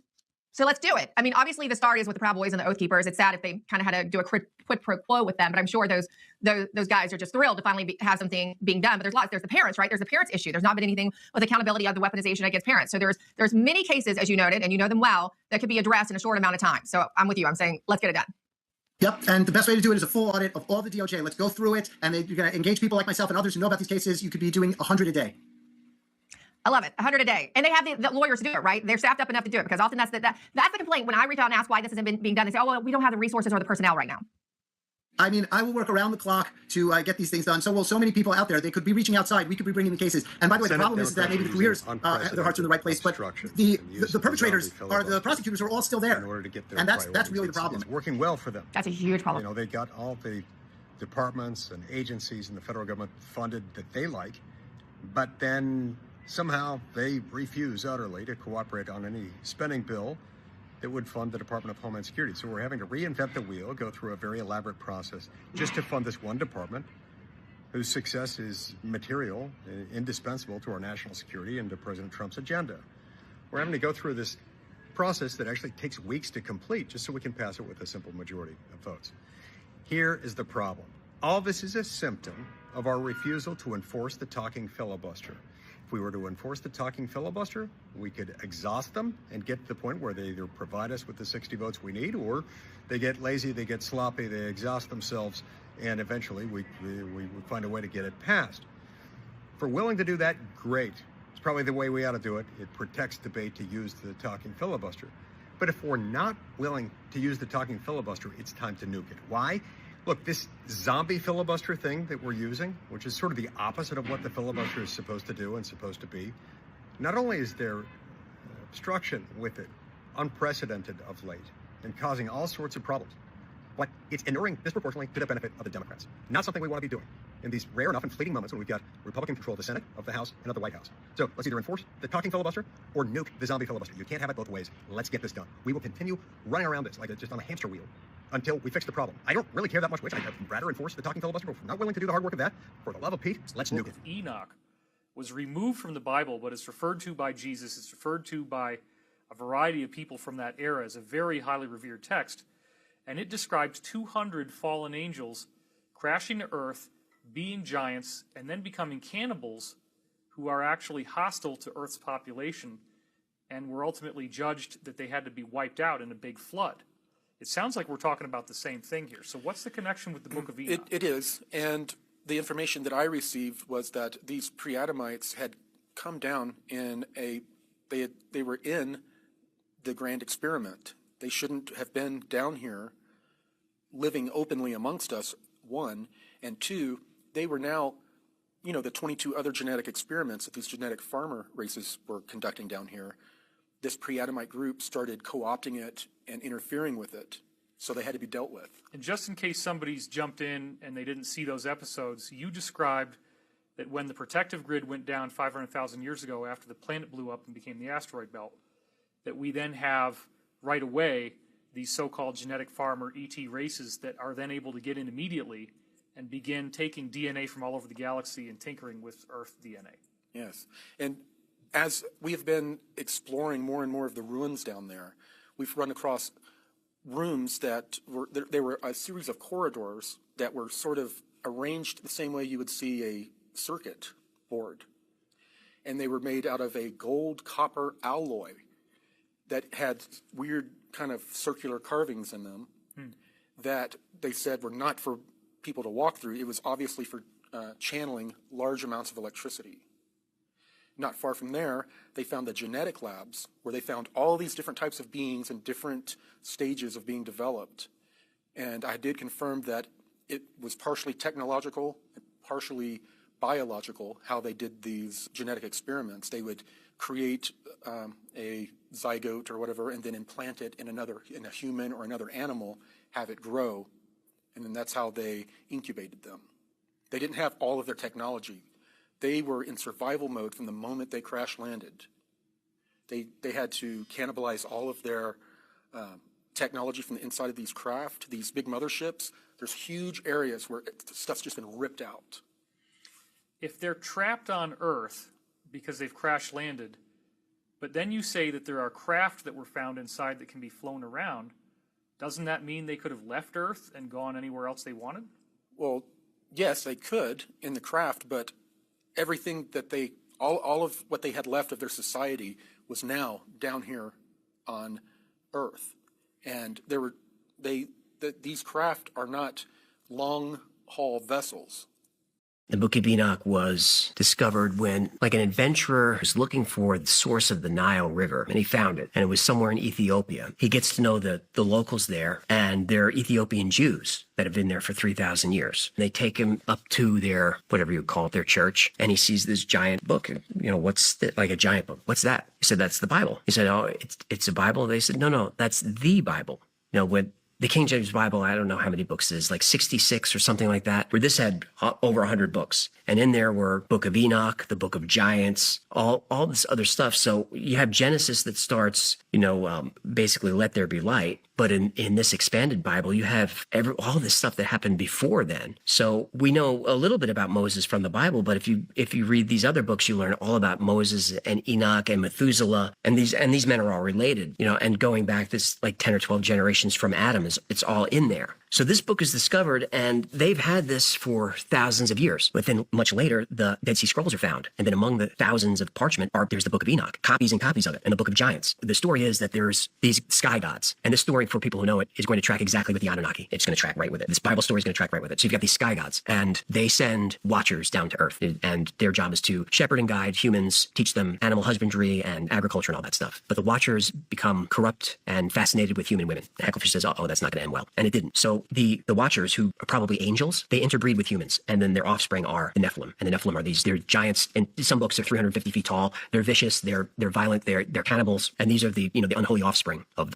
the angels and humans. The giants now they're ravaging the world, and they're just making a mess of things. And that's when God decides it's got to stop. We got to start over, and then he wipes it away with the flood. Enoch is highly, highly, highly revered in the biblical text. Enoch, the great grandfather of Noah. Now, who is Noah? We know now, because I've been reading the Epic of Gilgamesh, that Noah is actually Ziusudra. That's his real name, Ziusudra, before it was converted to the name of Noah in more recent texts, or even in some, depending on which version of the Epic of Gilgamesh, Akkadian or Babylonian, it could be Unapishtim. But Enoch is the great grandfather of the person that was actually given the instructions on how to build a ship to be saved from the flood. He was given actual instructions on how to build this from Ea Enki, one of these Anunnaki people. Enki saved him and his family's life by teaching him how to build this particular disc-shaped floating device. It's interesting that connection, that lineage is there. Two people, same bloodline, both being directly engaged by these beings. Book of Enoch has Enoch going up to heaven to speak to God. And that's heresy to say, because heaven's not supposed to be a place. Like, mortal man can't go to heaven and certainly can't come back, but Enoch did. And he was specifically taken there. I think he was taken there by Uriel and taken up there in a chariot of fire. And then Enoch is walking around heaven, but he's describing a place where he's seeing tall beings of light going about their business, and the walls are covered with how he describes as emeralds that are just blinking lights on and off. And he talks about how he can see all of the earth, and he describes how he can see how the winds are made, and I can see every lake and river on the earth. And when you think of heaven, you think of clouds in the sky, but Enoch said that there's a roof, there's a ceiling, and everything is shiny. And what it sounds like he's describing is a spacecraft. If you read the book, if you read the book through a modern lens, it's like this guy is on a UFO. He's up there, and they take him all around the cosmos. And this is all in the book. He describes the solar system, and he's told the earth goes around the sun in 364 days. We weren't supposed to know any of that then in the Book of Enoch.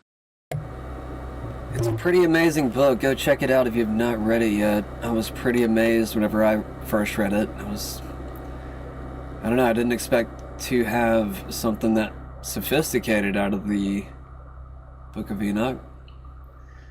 I think it was very advanced for the time, and you can kind of see why some of the other churches might have taken it out, because it was so different. There's one other video I just discovered that I kind of want to play now. Looked kind of interesting. 200 fallen angels from the Book of Enoch still running the world, still to this day. Are the 200 angels who fell in the Book of Enoch still around running the world? Yes. Let me prove it to you. The Parliament of the World Religious Councils, 200 members. Parliament of Finland. Well, we were just talking about, what was it, the Committee of 300 yesterday? I think I covered a video about that. So this is kind of interesting. 200 members. Parliament of Finland has 200 members. The Palace of Peace and Reconciliation, where the heads of the world religions meet, has 200 seats. The Senate of Thailand has 200 members. General Synagogue of the Church of England, 200 members. House of Representatives, Philippines, 200 members. House of Representatives, Libya, 200 members. Provisional World Parliament, who wanted to make a world constitution, 200 members. The Committee of 200, I'll let you guess how many members are in that. Chamber of Deputies. Well, I mean, I heard it was Committee of 300, but I don't know. Czech Republic, we'll go 200 with members. The National Council. I don't think this is accurate, actually, but we'll give it a listen. Switzerland, 200 members. Senate of Italy, 200 members. Federal Parliament of Belgium, 200 members. National Assembly of Hungary, 200 members. Can somebody like fact check like half of these real quick? Because I'm not doing it, and I'm not going to. But I'm just kind of like curious, like, is any of this even accurate? Assembly of the Church of Scotland, 200 members. Congress of World Leaders in Religious Traditions, 200 members. Lutheran World Federation, 200 members. This is just a small list of world religions and world governments that run the world. They all have 200 members. And 200 angels fell from heaven, known as the Watchers, in the Book of Enoch. Coincidence? I don't know. Pretty crazy coincidence. If you made it this far in the video, thank you very much. I appreciate it. I love you.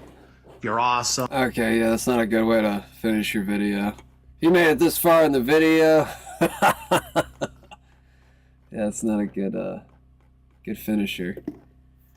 If you believe my crazy shit, give me a follow. I don't know. He's probably right. Who the hell knows? Regime change. Let's finish up with this video. Let's jump into the game. Yesterday, everyone was watching the Iran clock and asking if bombs would fall. Well, a bomb did fall, but it was in the Senate Banking Committee where Fed Chair nominee Kevin Warsh said this. And while it's true that inflation is less problematic, meaning the rate of change in prices is less severe than it was some years ago, hardworking Americans are no doubt feeling it. I think that means a regime change in the conduct of policy. He wants regime change at the Fed. Now, you probably didn't notice that because the press was focused on Senator Pocahontas calling Warsh a sock puppet for Donald Trump. Or you were being drawn into the social media storm about how Iran has Trump over a barrel. So you might have missed what is really going on. But the empire isn't missing it. On April 17th, the executive director of Britain's Chatham House asked this question. Iran, hope, economy, how many battles can Trump fight at once? The answer is all of them, because they aren't separate battles. They're one war, a war against an imperial regime. Donald Trump knows it, and so does the empire. I'm Susan Kokinda, and I've known it too, tracking how the modern-day British Empire is the hand behind the catastrophes of recent decades. Now, people see and feel those catastrophes, but what they don't see is what is really behind them, and more important, how to defeat it. So if you want to join in the fight to defeat the imperial system, then hit those like, share, and subscribe buttons. Here's what I'm going to cover today. 1, what Kevin Warsh actually said, and why the regime change word is the most important thing spoken in Washington. 2, how the real regime change is what the administration is doing to bury the British free trade system. And 3, why Mark Carney wants to go to war to defend the old regime. Now, Kevin Warsh was chosen by President Trump because he's in sync with the administration's recognition that the Fed has failed the American people. There's probably no more pressing question than the cost of living. So when, over the course of the last several years, especially after COVID, when prices went up to the tune of 25 to 35% for virtually all deciles of the American people, that's an indication that the Fed missed its mark. And we are still dealing with the legacy of the policy errors in 2021 and 2022. And so the fatal policy error going back 4 or 5 years is still a legacy that we're dealing with. We need, in my judgment, fundamental policy reforms to fix it. Fatal policy error. That's a pretty strong indictment of the Fed's recent activities. And he went on to add another charge to that indictment. My view of inflation is a bit different from some. I don't think inflation comes about when the economy grows too much or hardworking Americans get increase in their wages. I think inflation comes about when the government prints too much, by which I mean the central bank. Now, in the old days, the Democrats on the Banking Committee would have been happy to hear a Fed nominee defend workers' wages, but not today's certifiably nuts Democrat Party. All they could do was hyperventilate over whether Warsh is properly divesting his assets. So it's not surprising that they missed a very different discussion of assets, where Warsh pointed out that only financial asset holders benefited by the quantitative easing bailouts of 2008. He made this point. Half of our fellow Americans don't own any financial assets, so they're wondering what's in it for them. This syncs with what Treasury Secretary Scott Bessent declared in December when he released the Financial Stability Oversight Committee annual report. He said that the focus should be on raising living standards, not bailing out markets, and Warsh echoed that throughout his testimony. Now, the other theme which dominated the hearings was the question of Fed independence. Kevin Warsh is not going to lead a charge to change that provision, which is encoded in the Fed's legislation. But he is now on record saying he's going to narrow the role and scope of the Fed's activities. But someone who can go on the record expressing his feelings on the question of Fed independence is President Trump. In a CNBC interview yesterday, the president said this about where Warsh's office might end up, given the fact that the Fed remodel is a giant fiasco. I'm afraid Kevin will have to have an office next to me in the White House because that building's not going to be done. He's not going to be able to use that building for a long time. Maybe I'd like him next to me. Actually, it's not a bad idea. Maybe Jay Powell did us a big service. Now, the president said that while Warsh's nomination hearing was going on, so the Democrats didn't have the opportunity to freak out about that. But here's the real issue. The Fed's independence was never meant to be independence from the empire. It was independence from the American people. It was born in 1913 to serve the City of London and its Wall Street partners, and it has functioned that way pretty much ever since. Warsh just admitted that, and Trump just said he wants the man who said it sitting next to him. That's not a threat to the system. That's the system being put on notice. But you won't understand that if you don't know that the battle is and has been against the British imperial system. Promethean action will give you the history and the principles behind this fight. Don't just describe what's happening. Regime change. And it's against the entire free market system itself. On April 20th, Trump invoked the Defense Production Act, and he signed his name to a formal legal finding that markets left to their own devices have made this country economically defenseless. Here's the language. Our nation's current inadequate and intermittent energy supply leaves us vulnerable to hostile foreign actors and poses an imminent and growing threat to the United States' prosperity and national security. Consistent with that declaration, I find that ensuring the domestic capability for development, manufacturing, and deployment of large-scale energy and energy-related infrastructure is essential to United States national defense. Yet, due to financing risks, regulatory delays, and market barriers, these cannot be met in full under existing market conditions. Now, this was one of several executive orders that address the entire gamut of America's energy production and distribution. No one noticed that, but they should have, because this points to one of the key vulnerabilities of our free trade gutted economy. The president pointed to transformers specifically, the large power transformers that make the whole U.S. economy run. And the nation's capacity to produce them, as the president said, is dangerously limited. Over-reliance on imported equipment, years-long production lead times leaves us vulnerable in the event of war, disaster, or economic disruption. That's the indictment, not just of a single policy failure, but of a system. The most powerful nation on earth can't manufacture enough of the basic equipment that makes its entire economy run. That's the result of the British system. And that's why we fought the American Revolution. Hamilton's system was the explicit rejection of this. It protected our domestic manufacturing. The British wanted a captive market and a dependent system. Hamilton said no. Other presidents like Lincoln and McKinley carried that policy forward. It's got one more download in the damn background right now. Before we start the game, I don't even know about this download. Repackaged as globalization. Stupid Steam downloading something. Back at our founding. They stripped this country of the industrial sovereignty of the American system. So the president's Defense Production Act determination, or something like which that, cites market failures as a national security threat, puts on record the disaster of that system and calls for the government to play its proper American system role in defending our economy. That's the regime change that's underway, not just at the Fed, in the entire economic architecture. Now, nowhere is that clearer than in energy. American energy independence isn't a bumper sticker slogan.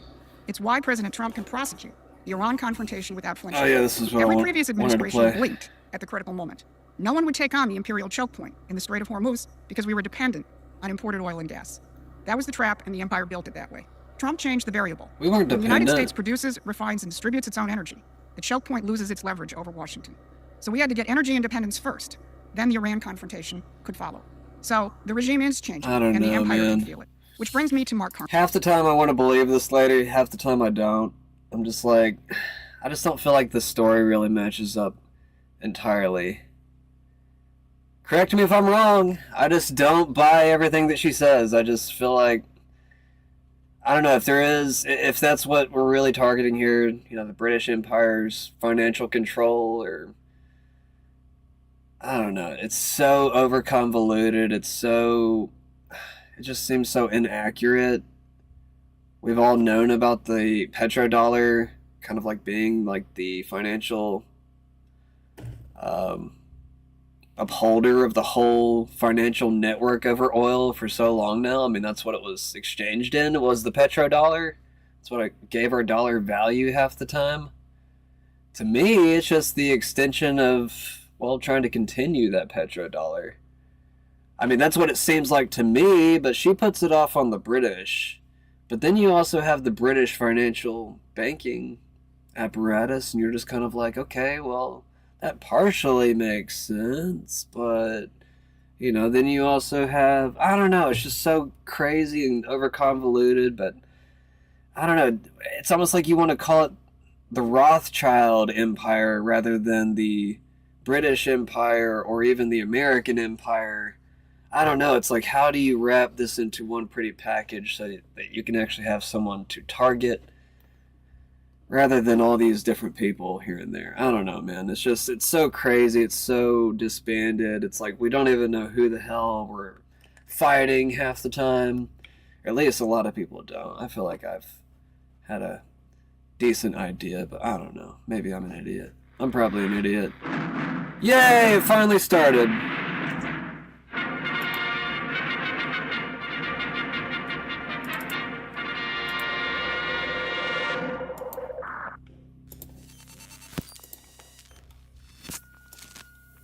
Oops.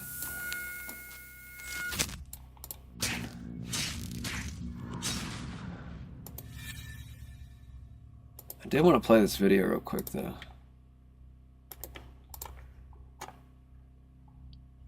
What if a gun didn't need gunpowder, bullets, or even a loud noise to kill someone? China just built one, and it seems to have passed operational testing. The gun we're talking about is electromagnetic, and the US was the first to work on this idea. Back in 2005, the US Navy started building an electromagnetic railgun. The idea was to use electricity instead of gunpowder to fire a metal slug at Mach 7, fast enough to hit a target 100 nautical miles away with just pure kinetic energy. They spent 15 years and $500 million on it, but they couldn't solve one problem. Every time they fired it, the barrel started melting. The rails that channel the electricity would warp under the heat and the pressure. Some rails could only be used once. So 15 years into development, the program was scrapped to focus on hypersonic missiles instead. So what did China do differently? Well, they took the exact same concept and went in the opposite direction. Instead of building a massive ship-mounted cannon, they miniaturized it. CCTV showed a test video this month of a handheld coil gun with a 30-centimeter barrel, light enough to fire with one hand. It runs on battery power, fires 1,000 to 2,000 rounds per minute, and can penetrate wood from dozens of meters away. Now, it's still early and there are obvious limits, but this is a very different outcome from where the US program ended.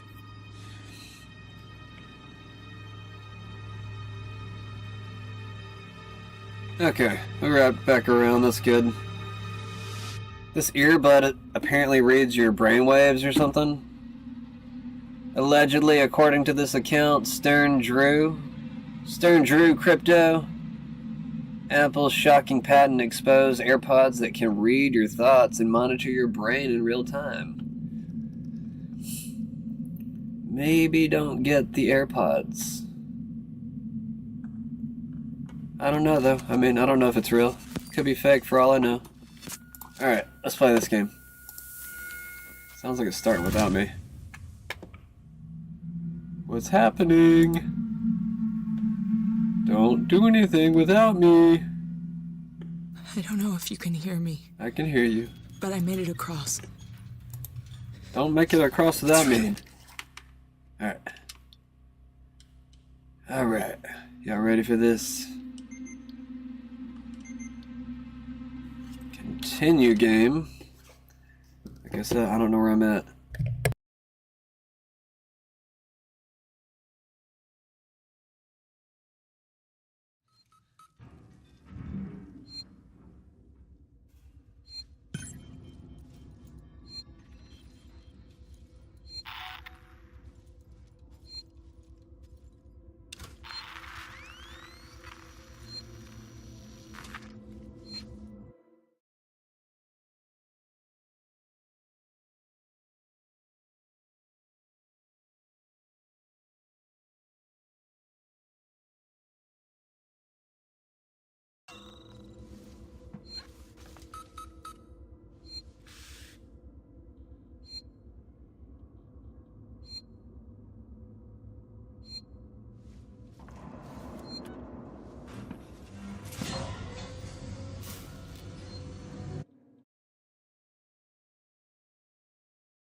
Kind of want some music. Is it a music night, guys? It's kind of hard to play a horror game with music, though.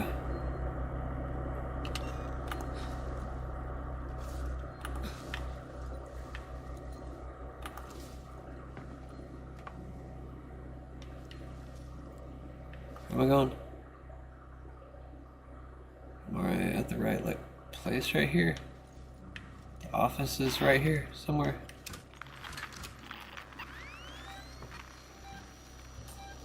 Oh, shit, get down. It's following me.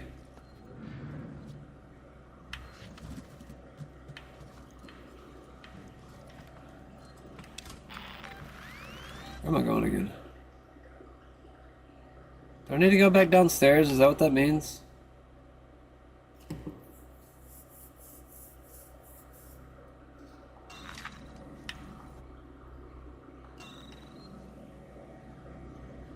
It's telling me to go back downstairs, isn't it? I think it is, damn it. must be in the wrong place. Just chill. He gets excited easily. He's gonna be mad I'm going back downstairs. This human can't decide! Ugh. Just imagining what's going on in the alien's head.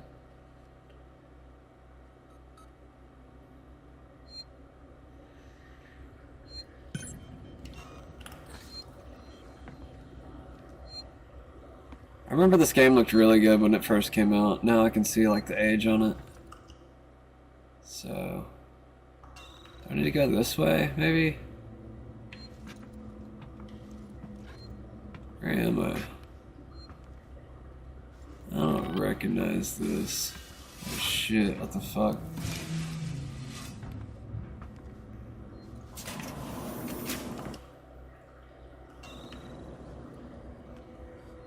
Is there a vent over here or something? I gotta remember there's an alien in here. I'm like walking around like there's not a fucking alien coming after me right now. It's kind of scary.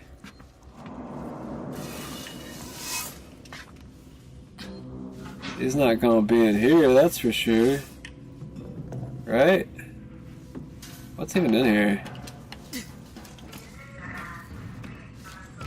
I was probably supposed to go this way, wasn't I?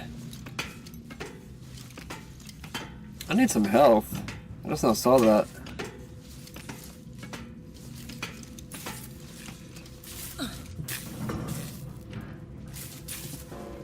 He doesn't like me moving fast. I'm moving pretty quick.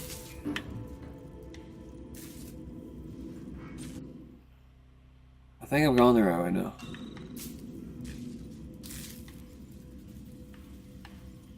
I hear you. Oh shit, is he above me? Oh fuck.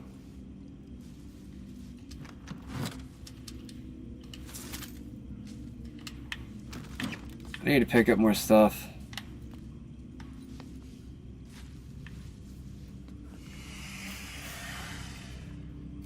What the fuck was that?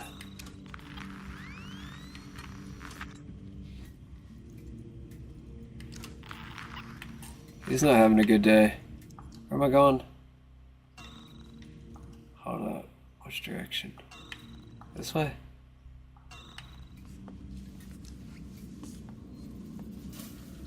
I feel like it just goes in a circle.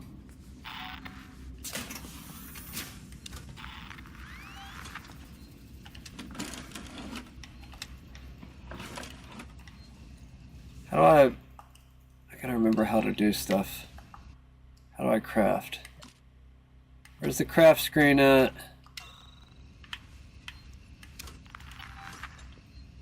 There's a craft screen. There it is.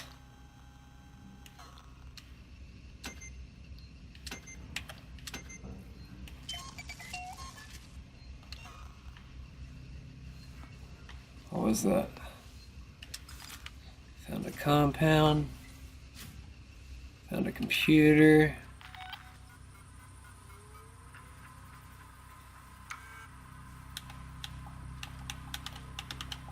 Can I go up and down?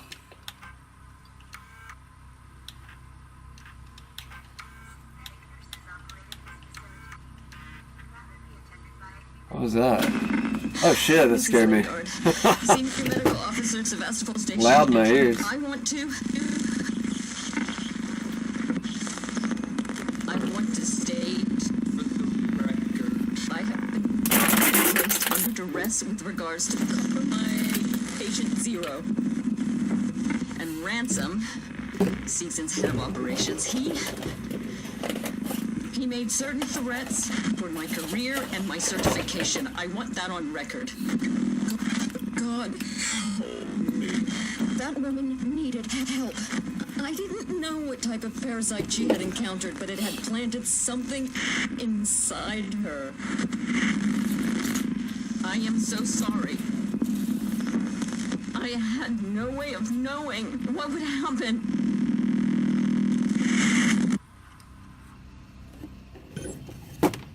Hold up, do I got these turned up all the way? I want to make sure everything's turned up. I got everything on ultra.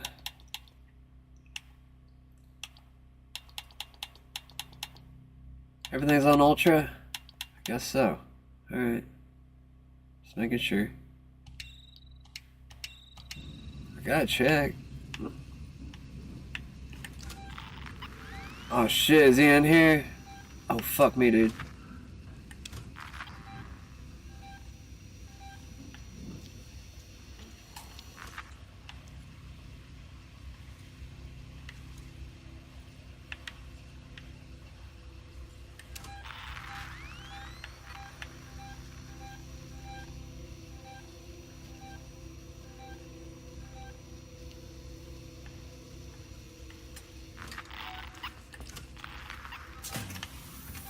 Oh, fuck me.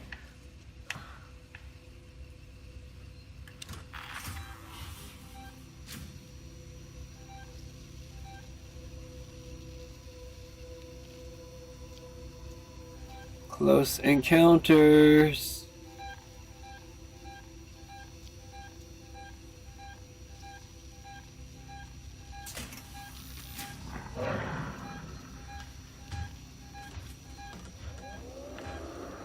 Good thing you're stupid.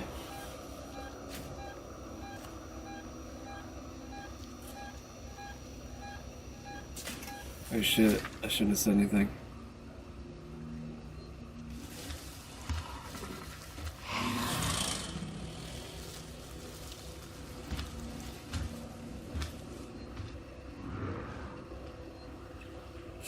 Didn't this game have a feature where he could like hear you on the microphone or something? I could have swore that was like a feature of the game.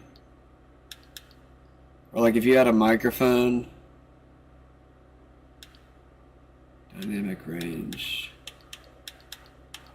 Oh, I need to turn on the subtitles. I didn't even know I didn't have the subtitles on. They always need to be on. Shadow mapping. Come on, bro. I could have swore that was a feature of the game. What game was that? There was a game that had that a part of the game.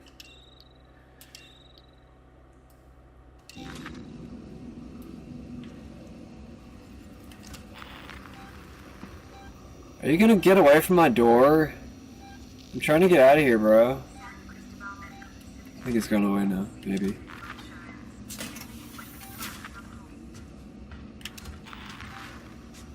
He keeps coming back.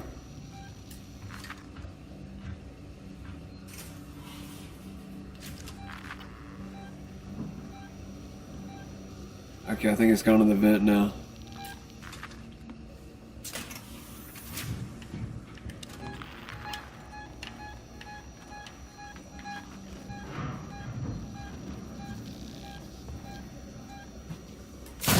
Oh, fucking A. What the hell, dude?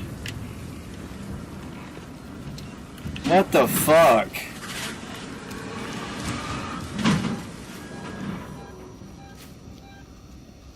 That scared the shit out of me.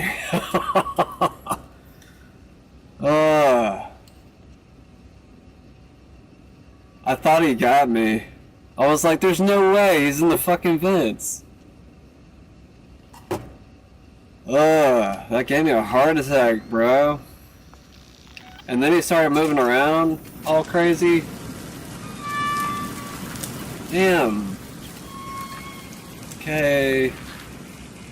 I get it, you want to be realistic. Oh shit, bro. Is he in there?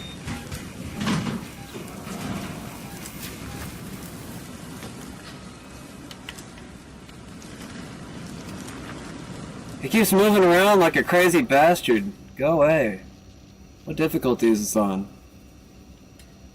Am I playing on hard? Where's the difficulty at? Medium? Okay, that's what I want. He's acting crazy.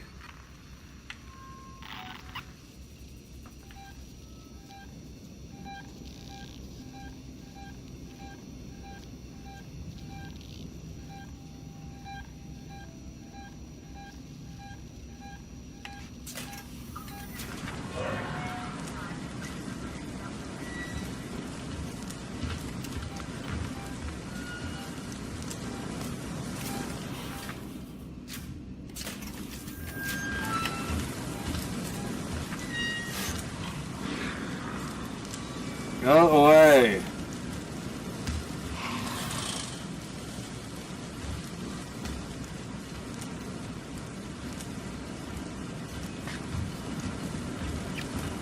Can you please go away?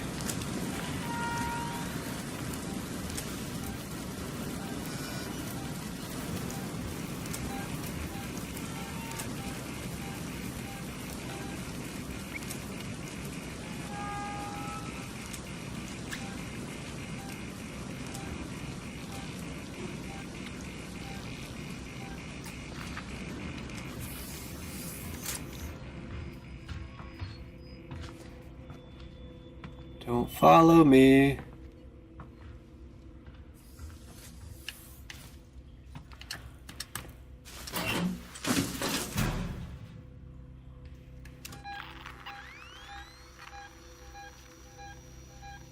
I don't know where he's at, so I'm gonna hang out in here for a minute.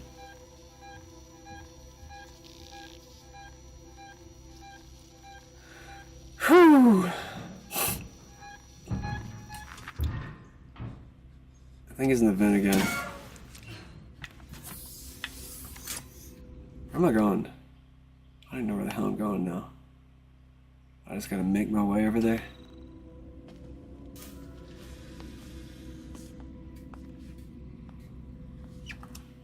Just keep going straight. Think I need anything there? What's in here? Nothing. Be extra quiet.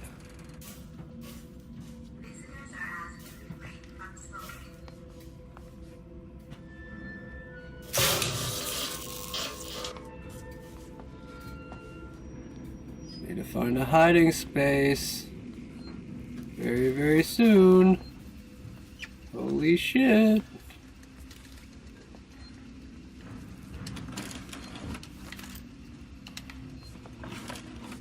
Okay, there we go. Now I feel better. Holy shit, he's right next to me. Ah, don't come over here. He's like right above me. He always knows. He always knows. Go away!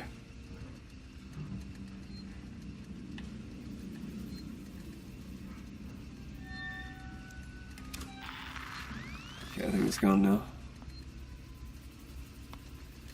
Gotta watch for the vents. They'll pop out of the vents sometimes. Oh shit, do I have to have a code? Damn, bro. I need a key card. Shit.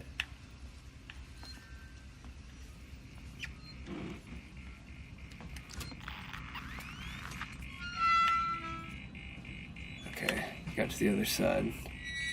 Who keeps taking all the med kits? Got a save station. That's pretty much the same thing as a med kit. Kinda.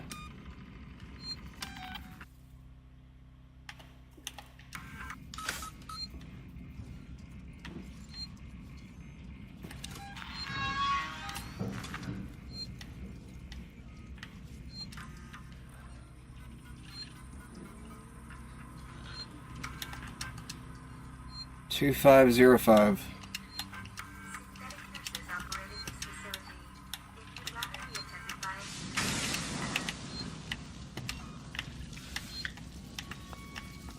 Shit. Is he at? Oh, fuck me.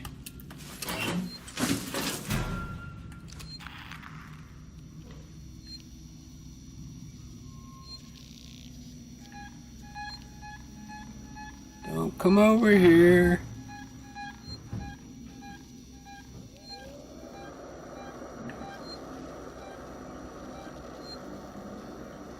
Is he gone?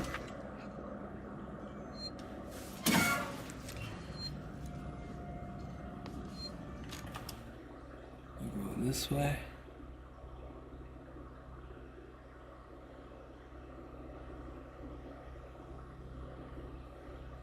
I feel like I need to turn right.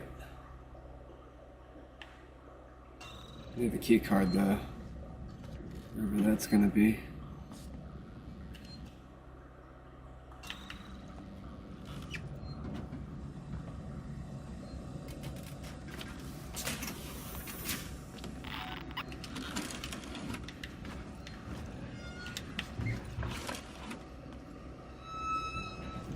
don't think the key card was over here. Oh wait, there's something right here. It's the map. I didn't really update anything though. What does that update? It's supposed to update the map, but I don't see any changes on it. Where's he at? You still in here, baby? Oh shit, yeah, he is. Shit.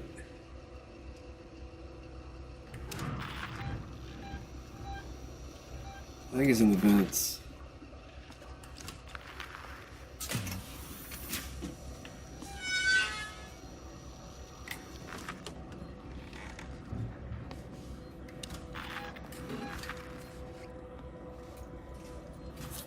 I'm gonna go in here. Should I go in here? Maybe the key card's in here somewhere.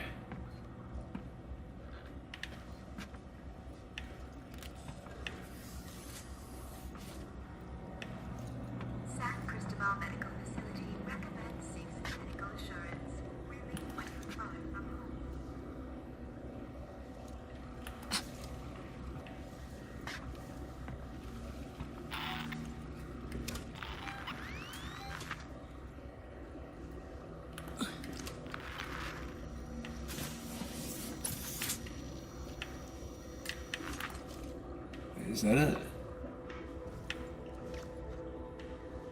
Something flashing on the wall.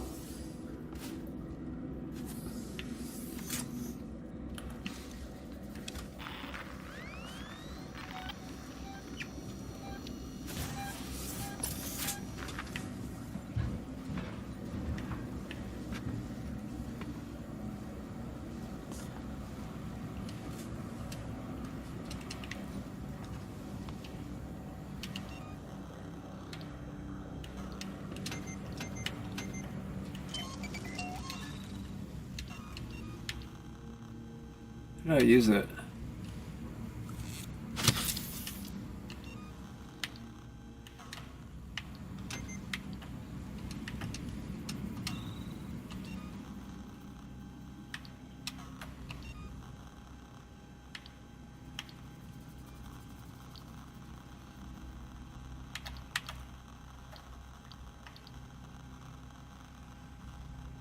I think it's attracted to the flares.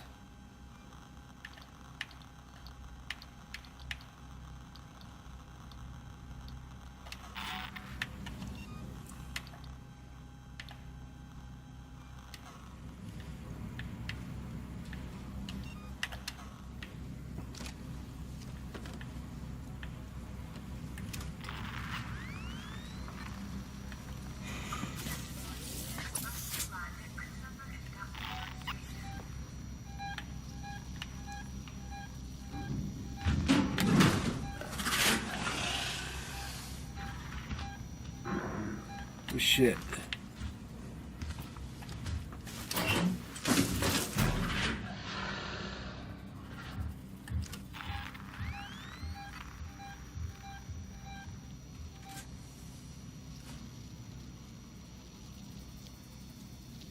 He got out kind of quick, didn't he?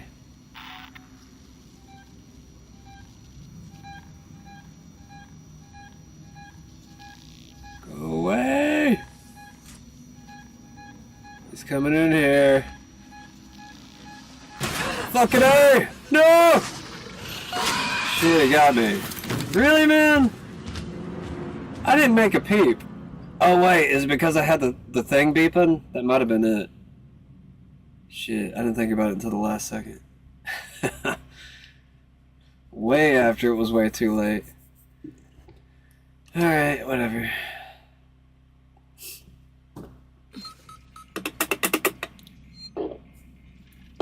Is that the first death of the playthrough? I think it is.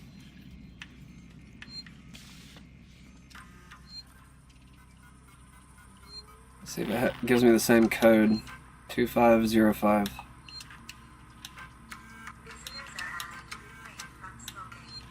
Dr. Lingard, this is Ransom. Remember me? Your friendly Seeks and Chief Executive. Lingard, you don't drop by, you don't call. Aren't we pals anymore? Oh, well, we're both busy people. And after all, I have lots of other friends. Some of them have badges. One of them told me you called Marshal Waits about a, shall we say, interesting find. I want in. No arguments. After all, how much does Waits really know about you? Not as much as your old friend here. And I bet you wouldn't be as understanding about black market med supplies. I look forward to your call, Doc.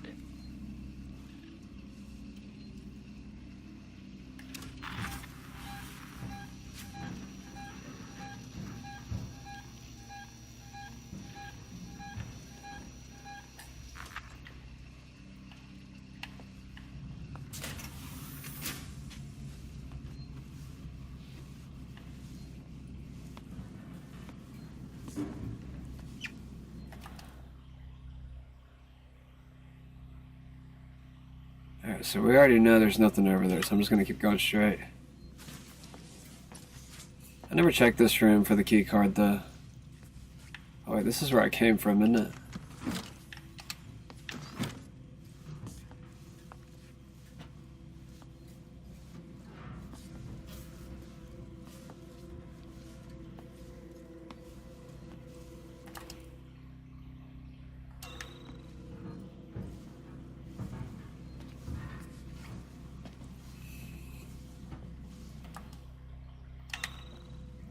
Oh shit, why can't I go that way? Fuck, I gotta go up a ladder, don't I?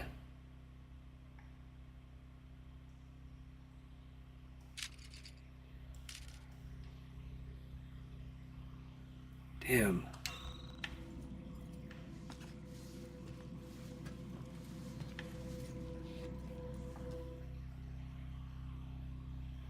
Okay, so I gotta take a right.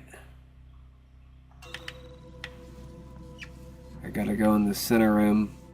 I think that's where I go.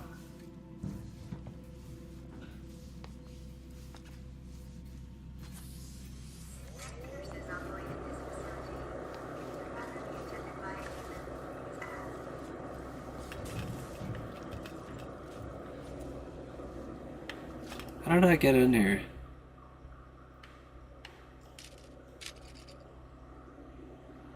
How did I get in that ladder?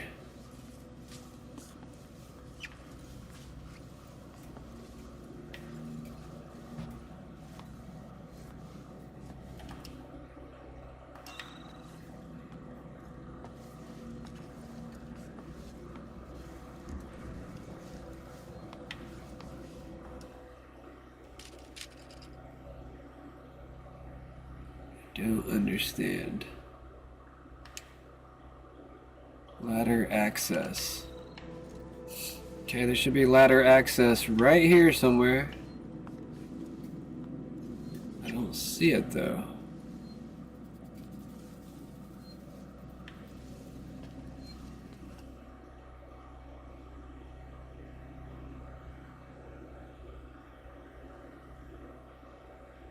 Am I lost? I don't think I got the key card either yet.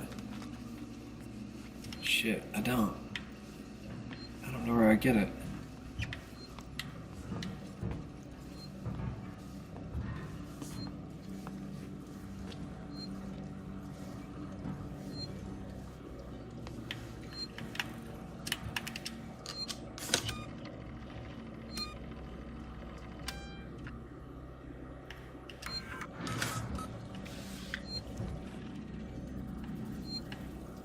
Oh shit, I didn't realize there was a vent right there.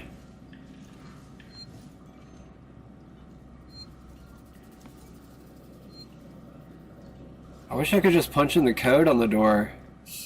Can I do that? Why do I need a key card?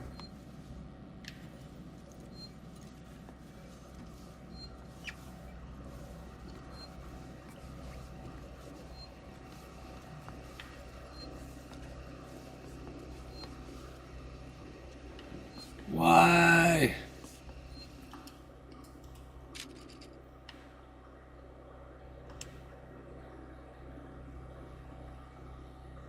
Passcode lock. There's a passcode lock in there? Oh, did I miss something?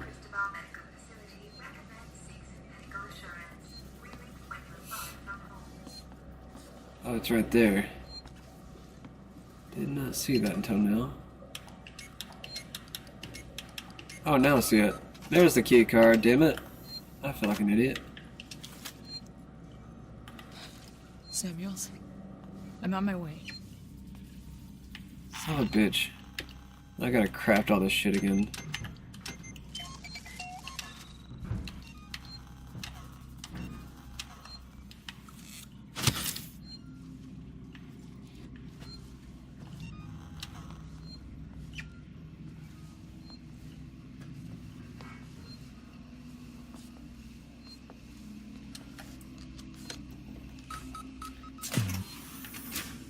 Probably should have saved right before. Well, I guess I kind of did. It's got Helen. Where am I going? Here, Samuels.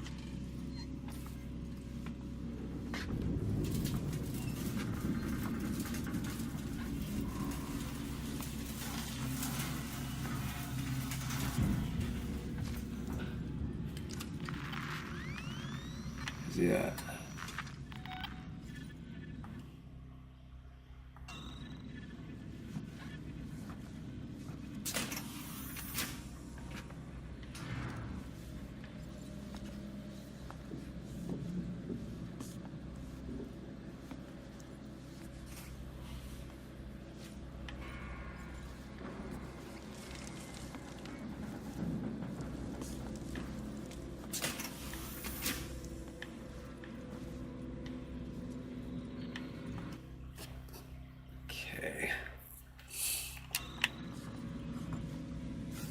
Kinda just winging it. I don't remember where to go.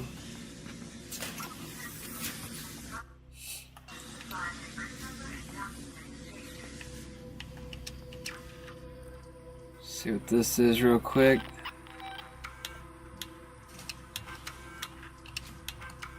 Turner, we've had something go down here in San Cristobal. Tape off the scene and make sure it's not touched until Garcia comes in with forensics. Keep this quiet for now. I want total silence. Last thing this station needs is a panic. And one other thing. If I find out who leaked this to Ransom, I'll make them eat their fucking badge. He turned up, quoted Sikhs and privileges, and had a ringside seat for the whole goddamn mess. Aren't there 3 dots in here? I don't need Ransom making You got sense in here too? Read me. Waits up.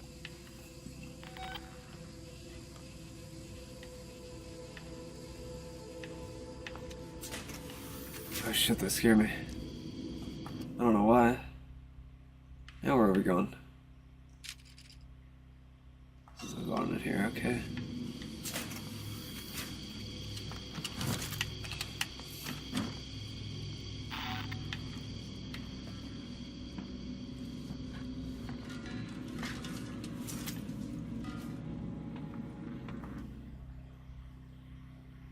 Wait, what did I miss? What do I need in here? Search operating theater for trauma kit.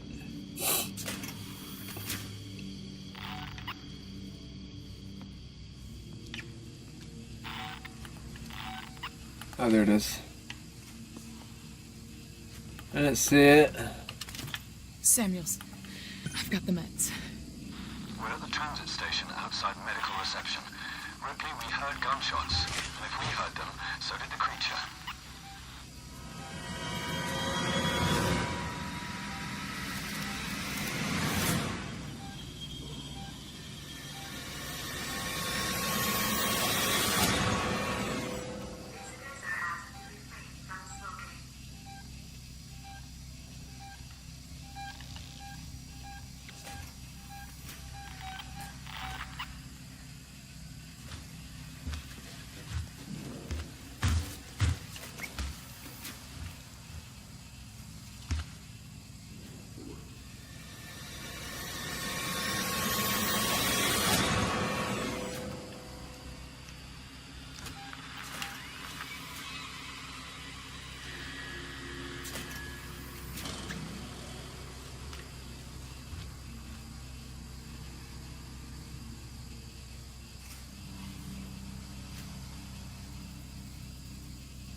Where am I going now?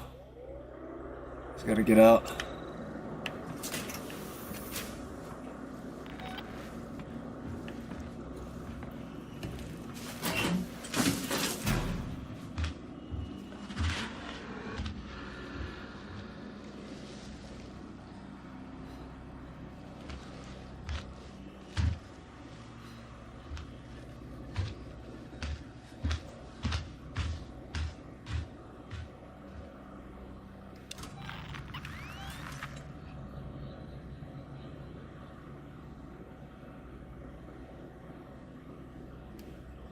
Some nice photos in here, at least.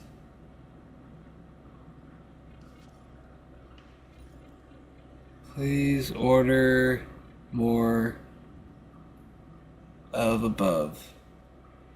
Synthetic nurses operated this facility. If you'd rather be attended by Is he gone?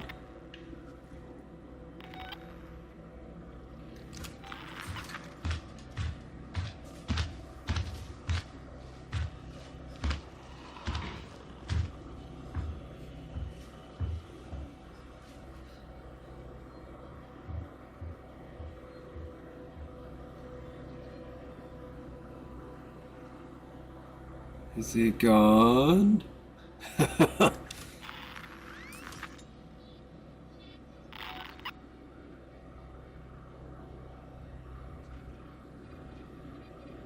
want to hear him go on a vent. Quit walking around, asshole.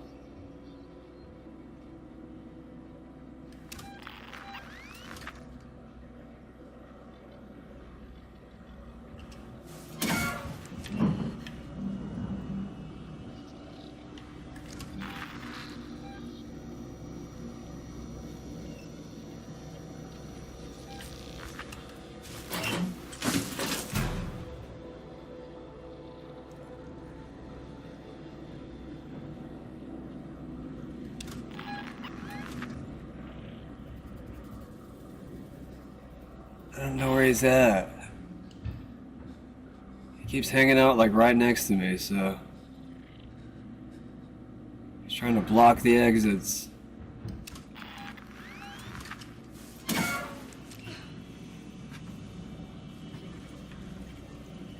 want to see if I can get it and leave. Alright, we're leaving. Shit, can't go that way.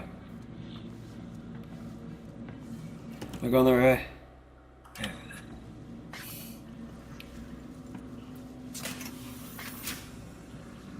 San Cristobal Medical Facility recommends. Now we're.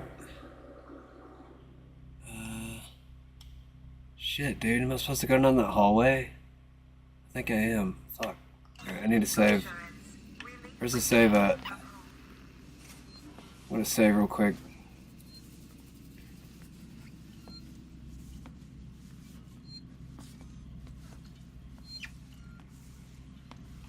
It's my life source right now.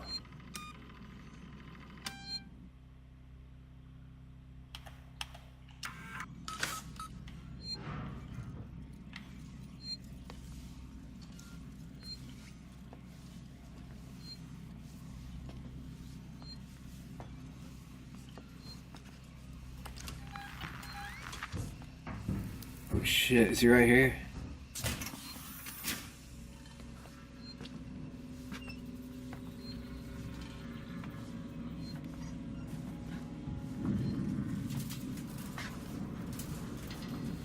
That's not good. Is he in front of me now? Saw something move. I don't know what it was though.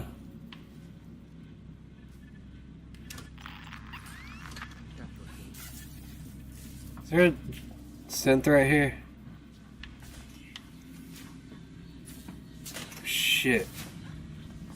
Dude, there's a human.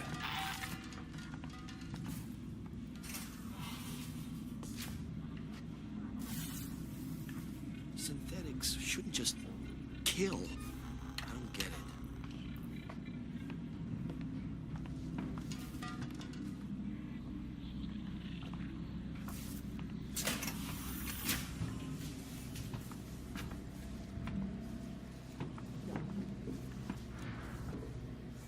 Thankfully, the alien will attack the humans, so I don't even have to deal with them. As long as I do things right.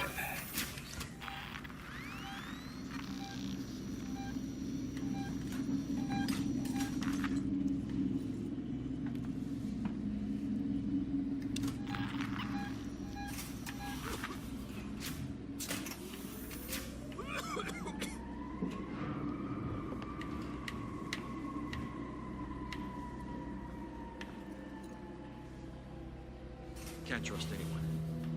Gotta make my own way. Gotta make my own way. Typical 80s.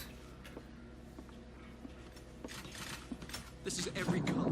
Yeah, just kick the chair around, asshole. It's over here. Another person over here.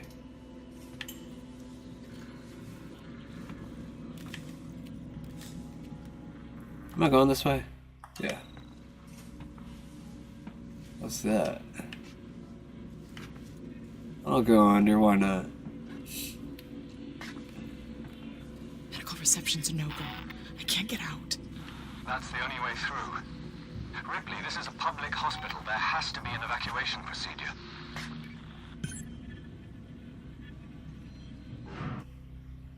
Okay. So now I gotta go all the way over there now. You would. You would.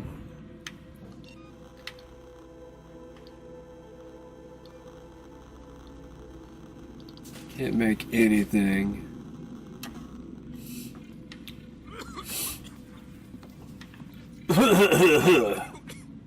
Yeah, breathing up all the good air. There's an alien when you need one.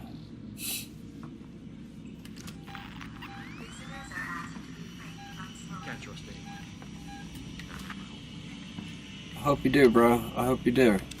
Just don't come back this way.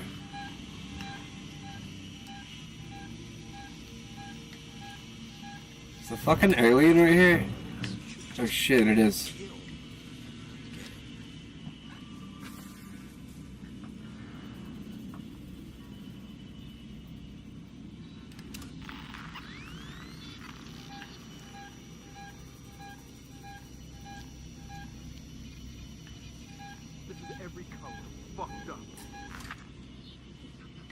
It is every single color. You're right, bro. I'm surprised the alien hadn't got him yet. Am I going this way? Shit, I'm going the wrong way. I meant to go where he's going right now. Damn it.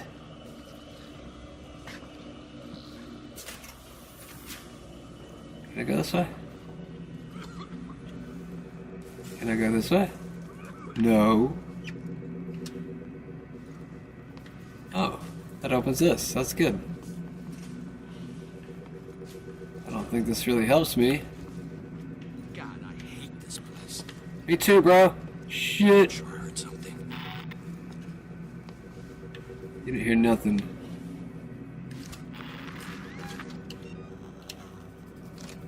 I'm hearing things. You are. He almost shot me. Is he gone? Oh, he's right there.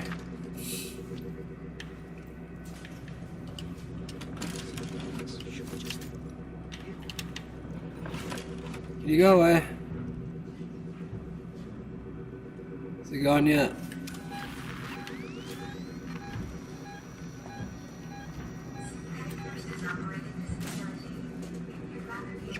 Oh shit, there's a vent in here.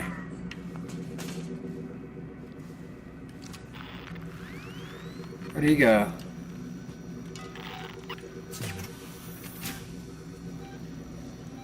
I don't know where he's at now. I'm leaving. Why is the alien avoiding him but coming after me? Son of a bitch.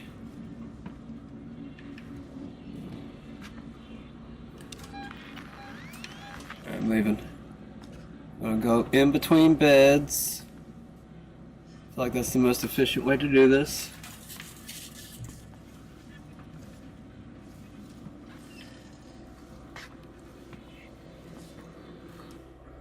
Still going the right way. Could go back to the save screen, but I'm not gonna.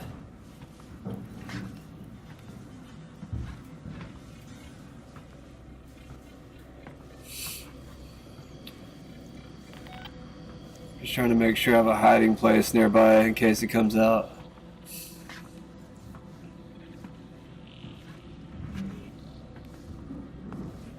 Shit, is he? Fucking A.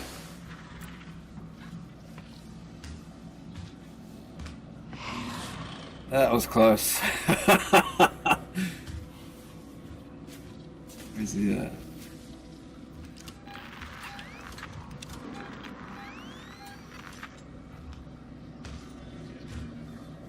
It's not a fair fight, is it, bro? Oh shit. Damn it. Damn it, Bobby.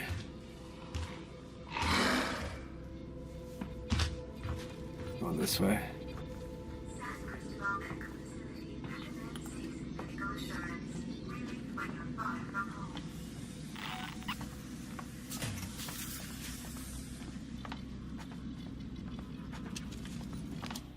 I'm going the right way.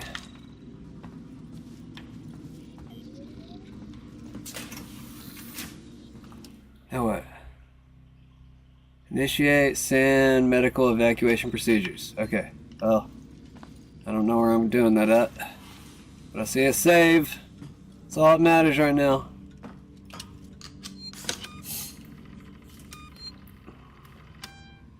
Pew!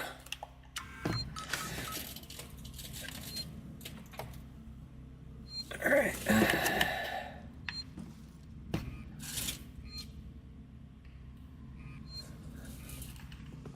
What is that? Is that it?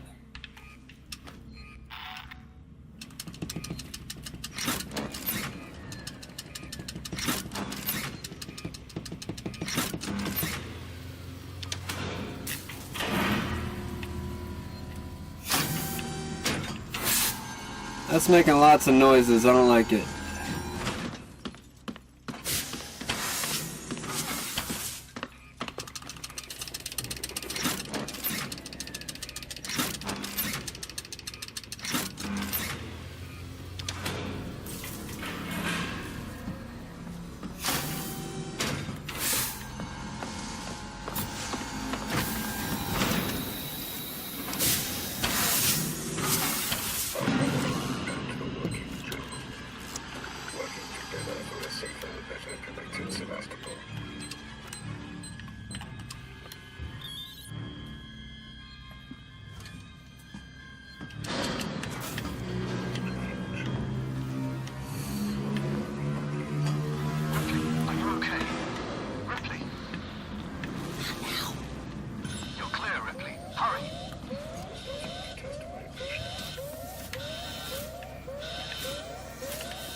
Now what? Gotta go somewhere else now?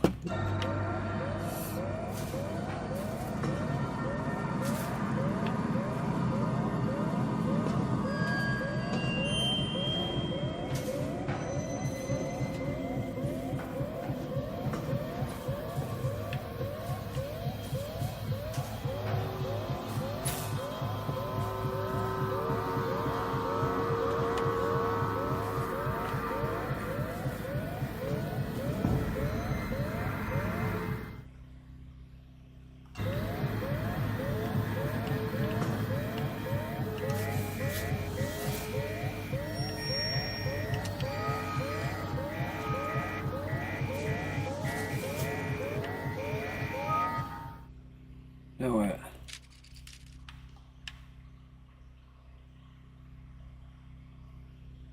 Just make me have to go through all these rooms again.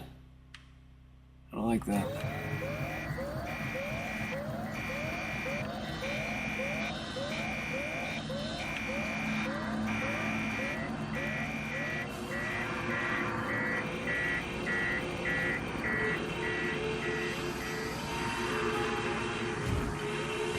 Oh shit, he's right there.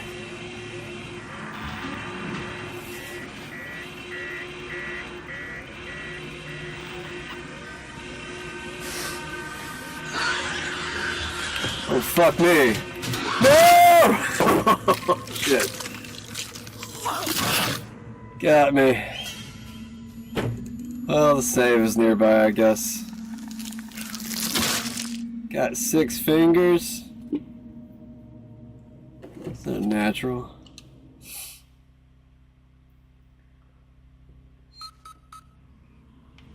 Okie dokie. Alrighty, this game's not good for my heart, but you know, it's fun. I do it for y'all.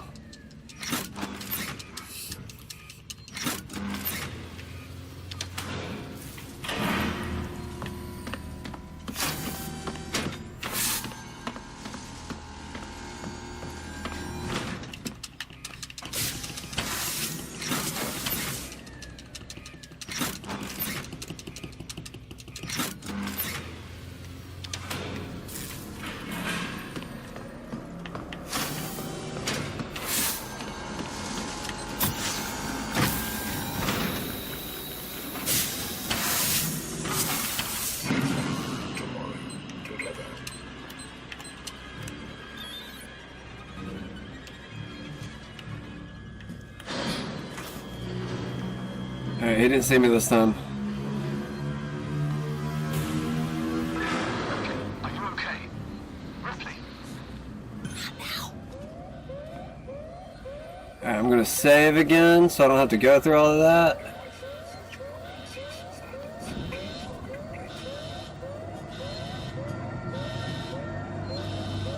I can't save?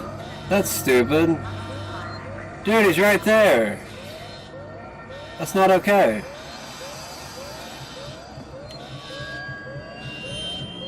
Why is there no vent on this side? That's not okay.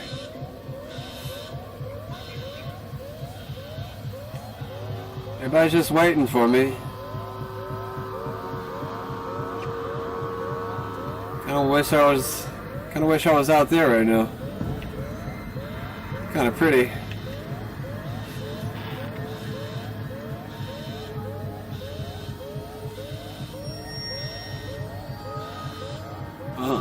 Is this the appropriate way out?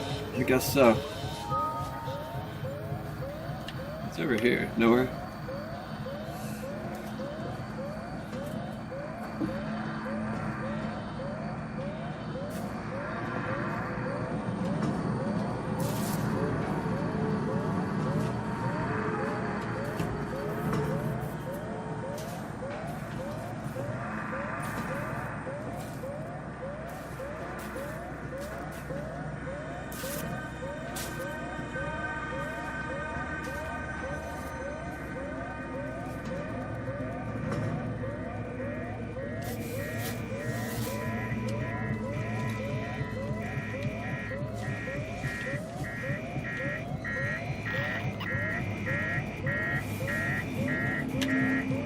I thought I saw him for a second. Is there another way around? Ambulance Bay. That would be nice right about now. There's not a good spot in between here and there. That's kind of the awkward spot of this.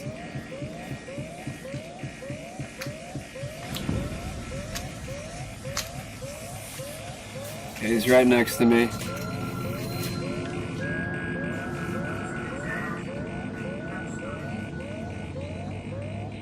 Maybe I should cross through this room.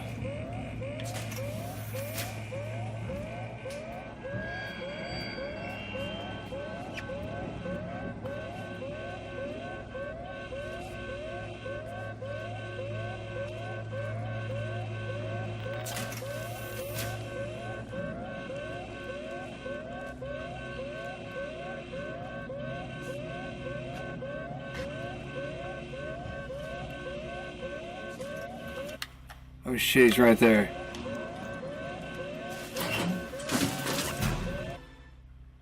Alright. I gotta game this out. Okay. So I'm just going around this corner. And running the fuck out of here, I guess. You go back in the vents.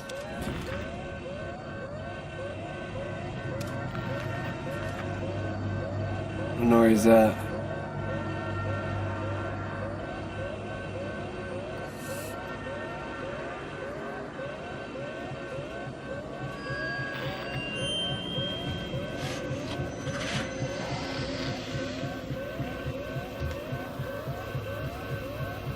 Now he's on my right side.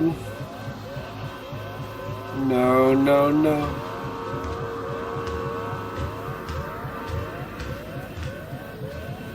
And walk away.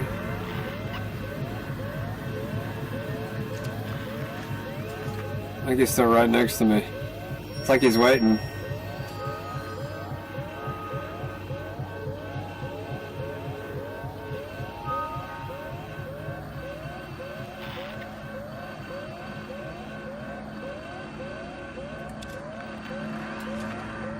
This AI has been an asshole tonight.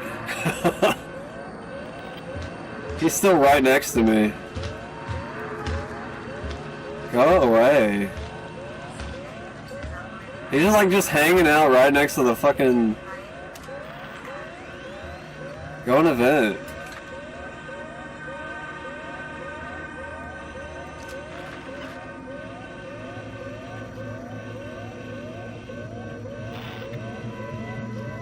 He's still around the corner.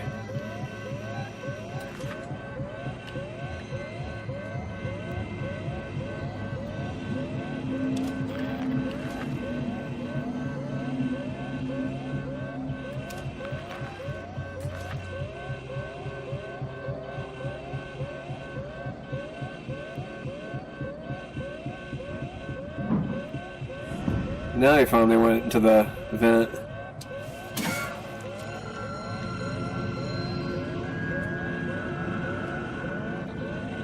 I was waiting for that vent noise.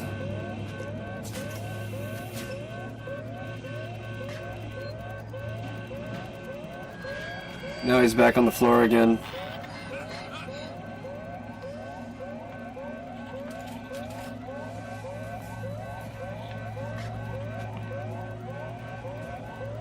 God, I hate this place. He's about to get killed.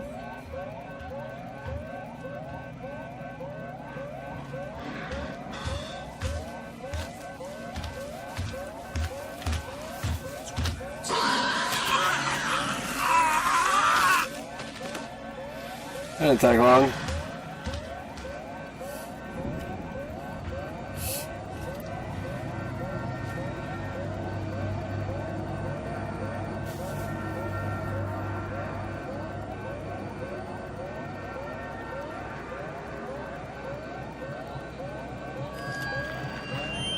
Still over there.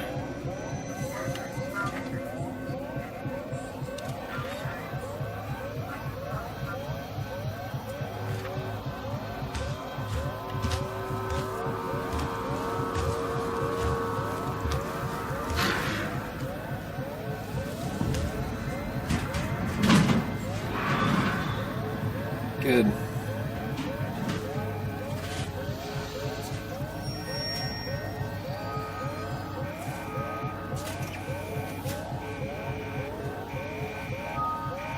Where am I going?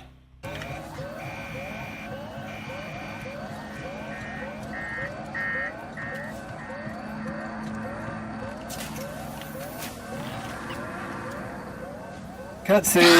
Oh shit.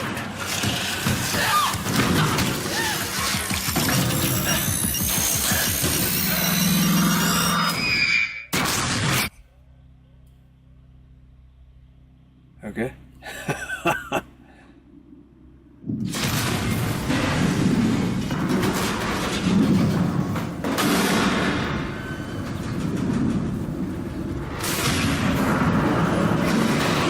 Escape?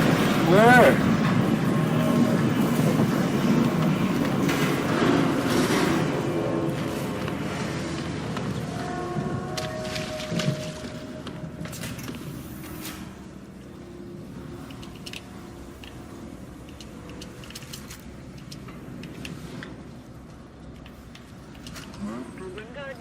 Julia Jones, and I'm a writer covering Sevastopol's decommissioning. I was hoping to interview you about your experiences on the station. You know, the limited medical resources, the mental effects on patients in deep space, that kind of thing. Escape where? Doctor, I've heard there was some kind of incident in the hospital recently. No one seems to know anything. Doctor, if there's a I hear this door open. here on Sevastopol, people need to know. I'm freelance, unbiased. I don't have corporate affiliation. Let me be a friend to you. Call me. Is there anything else in here I need?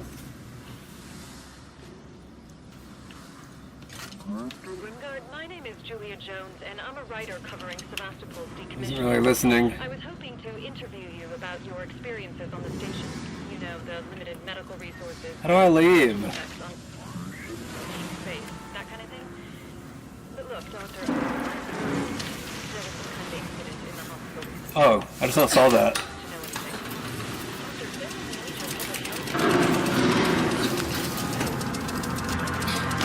Gotta be faster. 3, 2, 1. Am I gonna make it? Am I gonna make it? I think I already made it. Okay, good. Maybe not. I don't know. We got this, girl. Come on. Keep climbing. Keep climbing. You got this, baby. I believe in you. No, you're good. You're fine. I thought the alien had me for a second.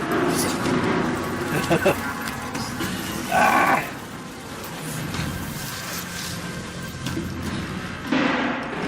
I got you. I got you. Is this the end of the game? I don't feel like I've ever played this part.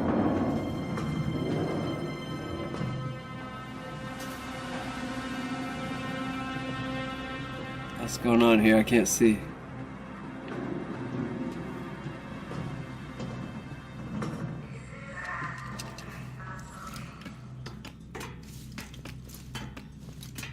I can't believe I survived that. I can't believe it actually took off my health, too. That's lame. Hold up. I can't build it, but... Definitely gonna stab myself real quick. That didn't sound right. I got a flare. I got too many flares.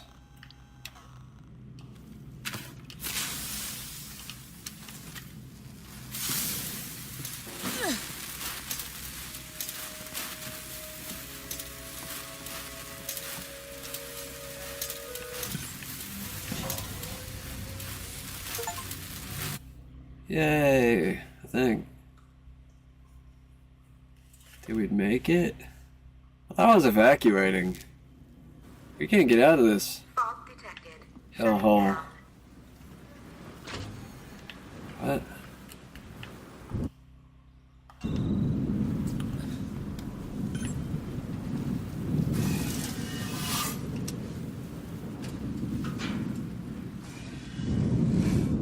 How can I breathe in here?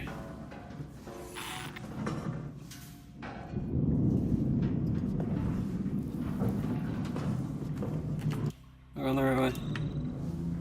Is that a person? What is that? Oh, it's like pipes or something. Can I go this way? No.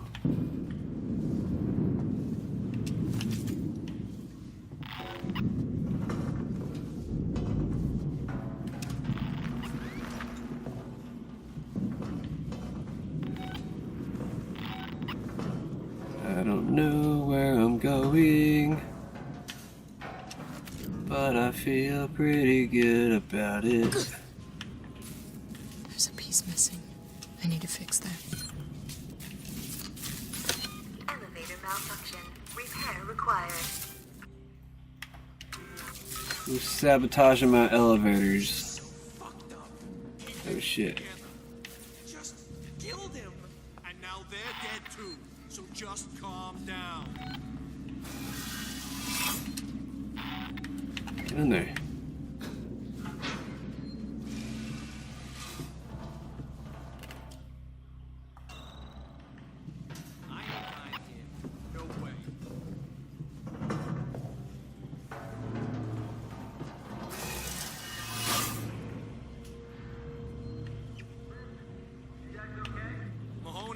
God.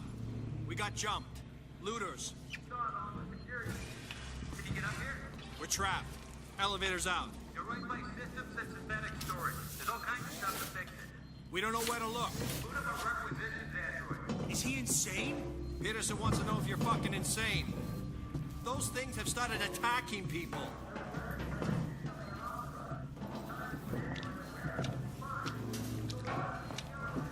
Okay, Francis out. Asshole. Should be fine. Well, I'm sure as hell not making new best friends with one of those things.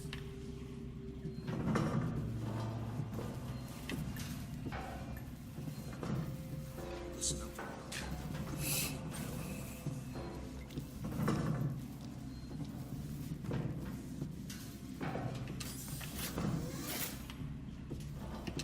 We're not alone.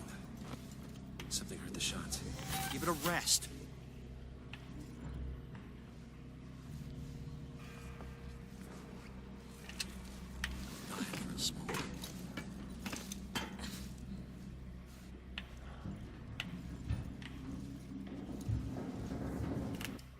I'm going now.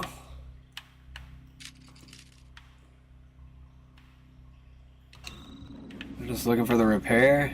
Getting out of here.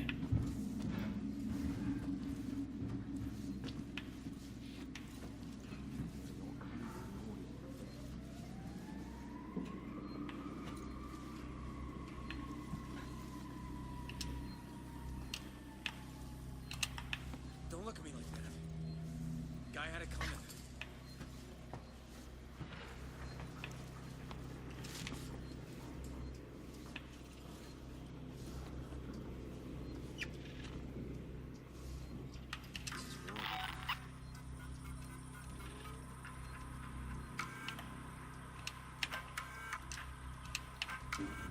Smythe, I've been looking over your report on the Weyland-Yutani androids and your proposals for improving the working Joes. Now, I appreciate the work you put in, but understand we live in different worlds. Yours is full of extrapolations and estimations. Mine has an executive suite and $8,000 suits. Bottom line is, I gotta look after the money, buddy. I hired you because you were the cheapest, not the best. Find a way to bring these costs down, huh? Ransom out.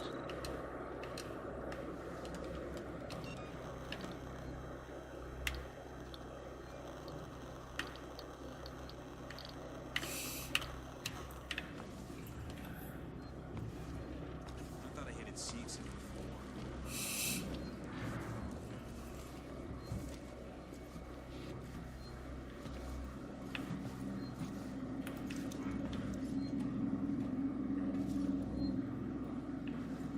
Station feels like a graveyard, huh?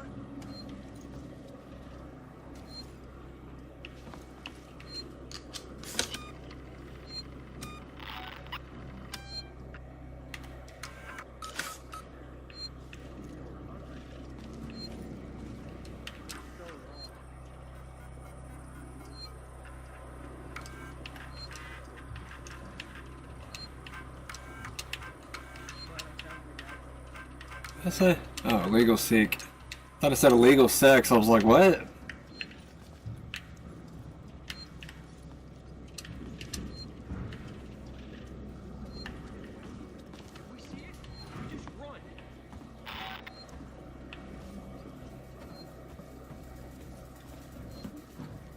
I'm going the right way.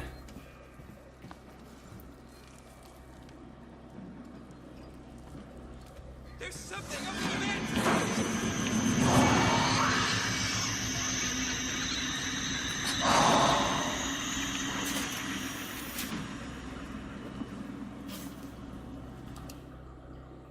Alrighty. Find a compression cylinder to repair the elevator. Still have no clue where that's at.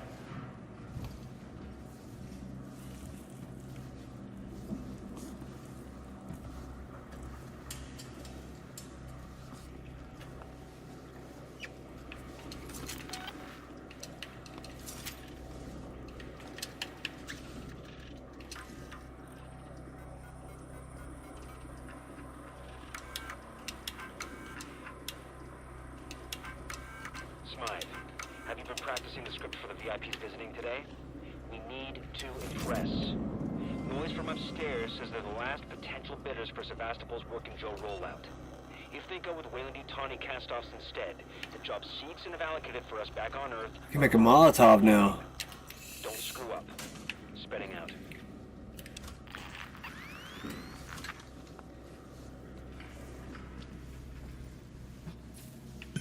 Where's this go?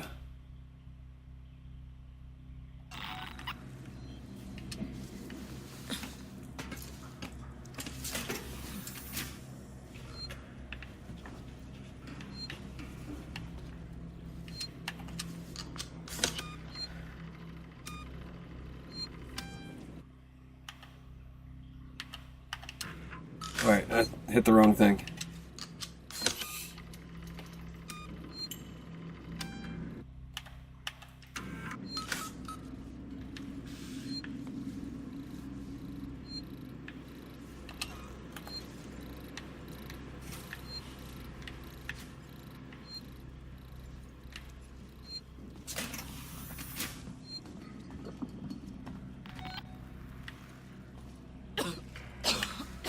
The hell? Something in there? Do I need a mask?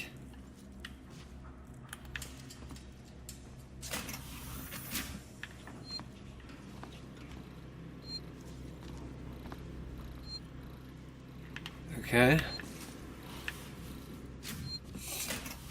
Kinda strange. So I can't go in there?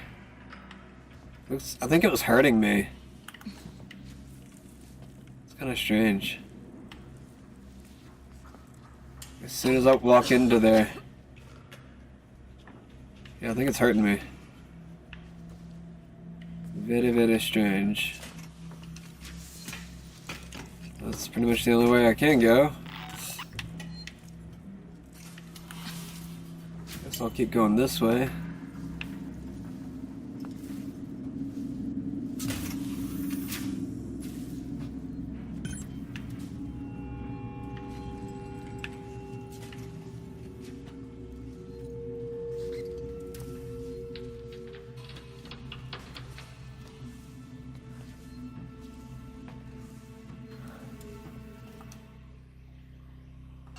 Actually tells me where it's at. Okay. Well, that's gonna save me some time, I guess.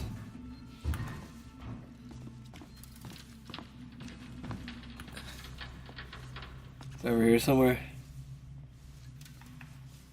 Restore the power.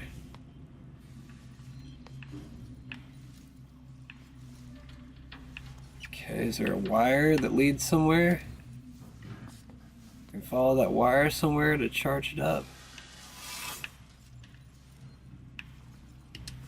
I like the odds of going in here a little bit better.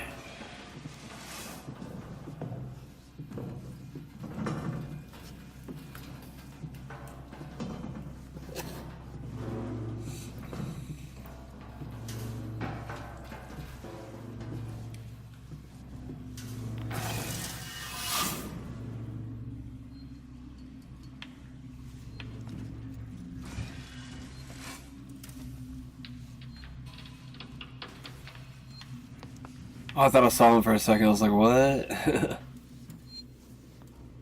Save station. Always appreciate to see you.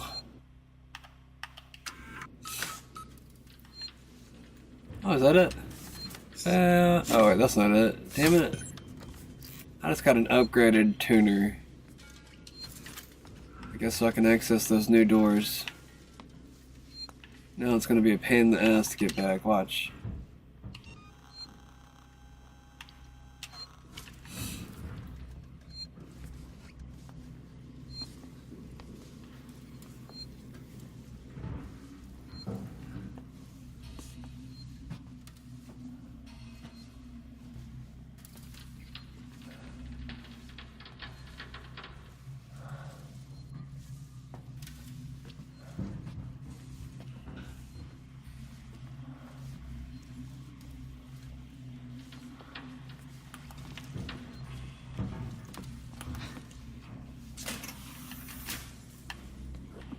thought that was like venom or whatever. Acid venom. Can I go up here now? Maybe I can access this door now.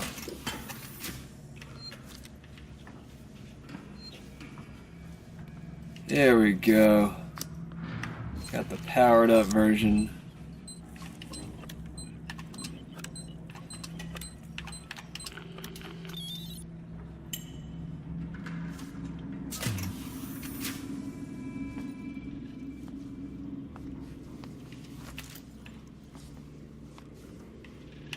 This better be worth it.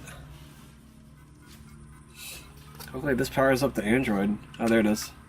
Maybe.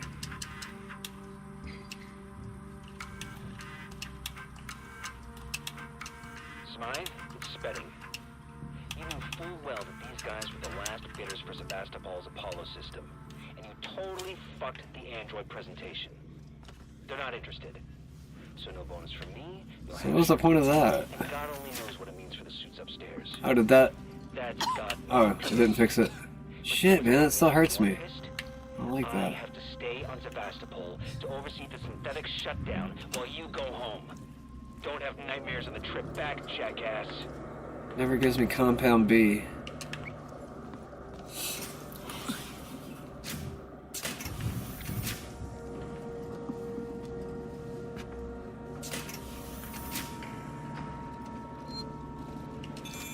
Oh, I can access it now.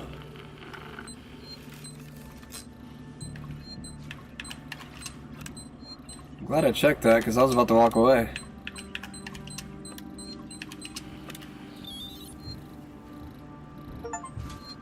Precision Android power online and awaiting activation.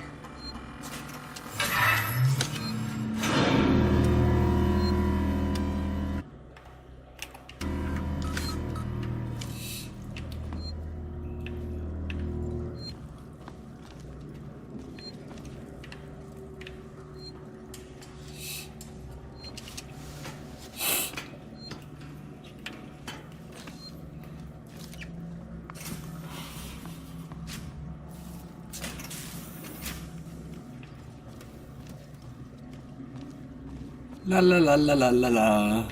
Just walking like nothing can touch me right now. Now play nice. Should I get back just in case he's not nice?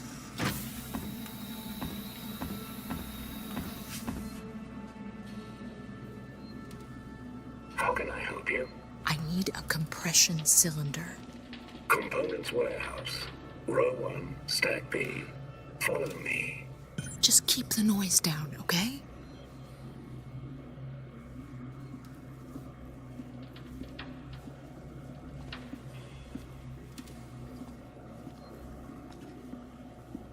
Here we go. Nothing could possibly go wrong.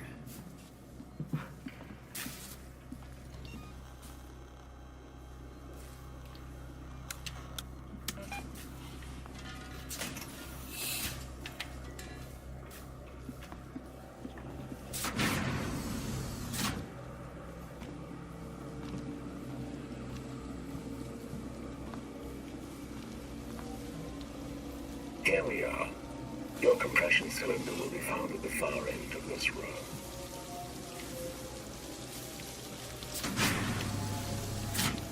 Huh?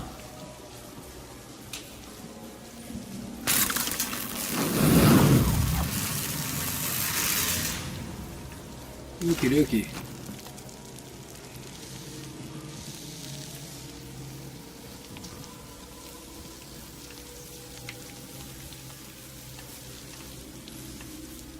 So, how am I getting across this?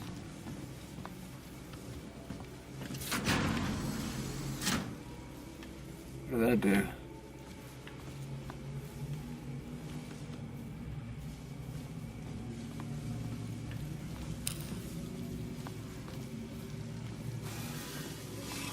What about the climate? Is that what I'm doing?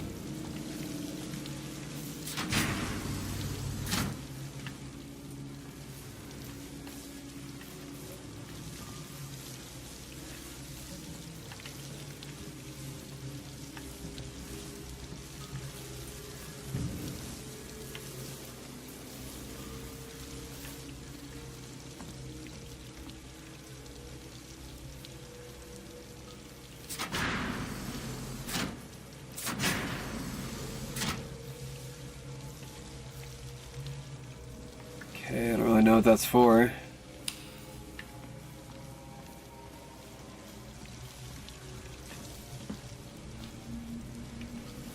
I can't press it while I'm on it.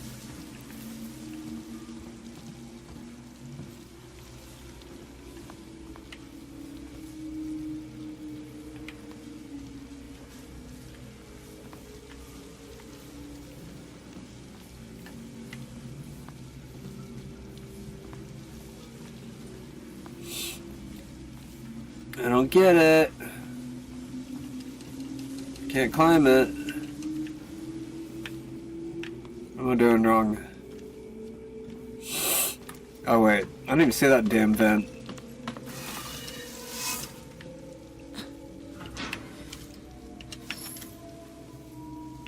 Where's this go? It doesn't even go anywhere. Can't even go up. That was pointless. Empty vents.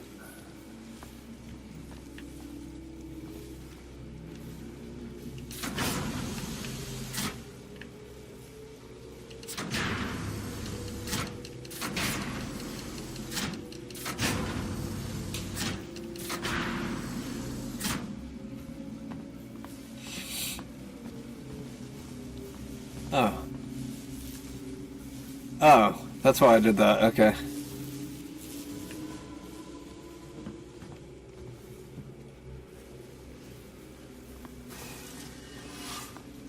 Say they're on the far end of this room.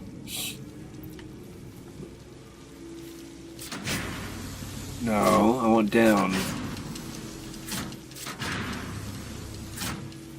that it? Found it.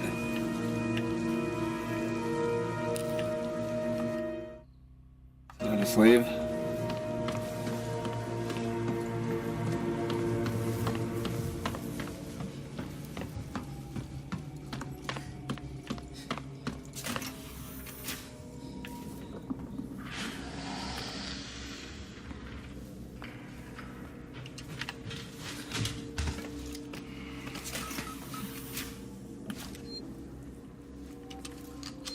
Ooh, he was like right next to me.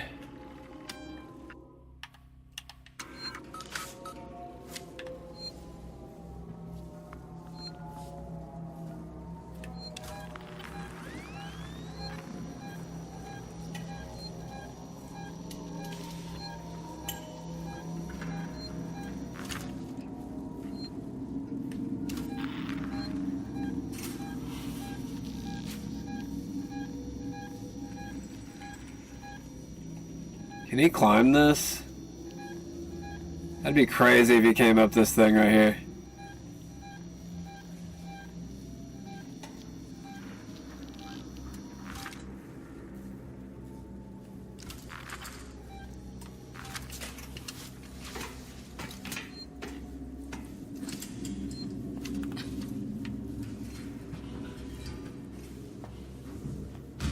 Oh my God.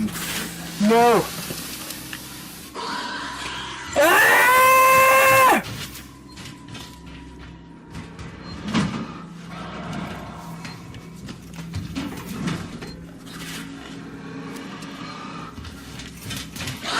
No! What the fuck?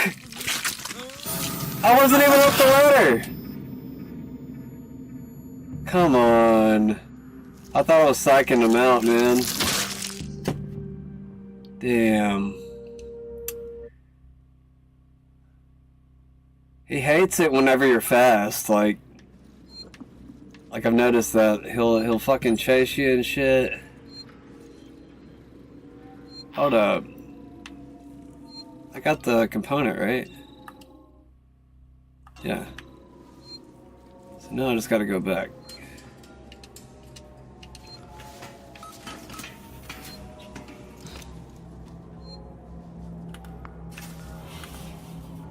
Is he at?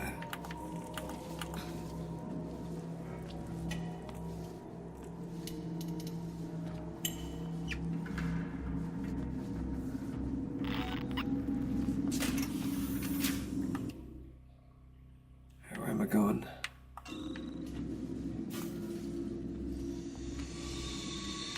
Oh shit, he's right there. Fucking A, I don't have anywhere to go.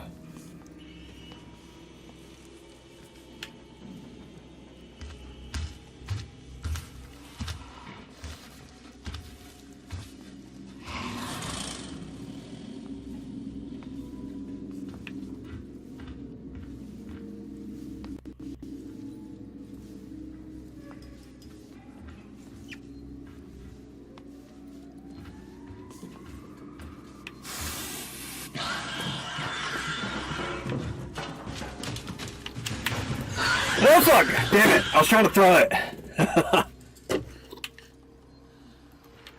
Shoot him! Alright. Give me just a second, guys.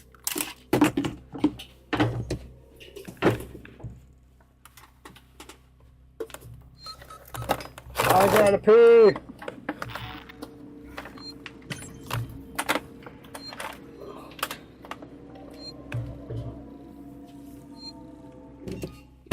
Ew.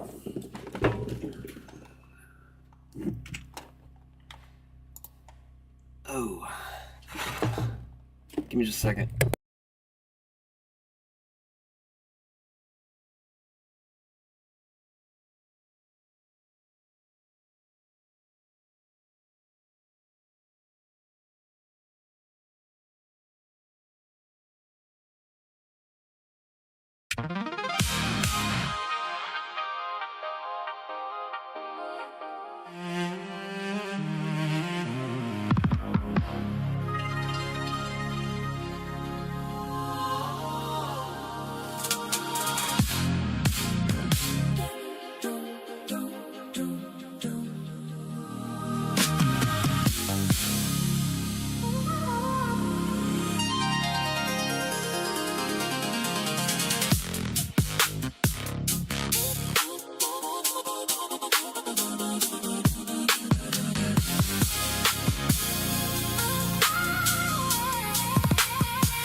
I can't play like this. I wish I could play with the music, but I can't for this game.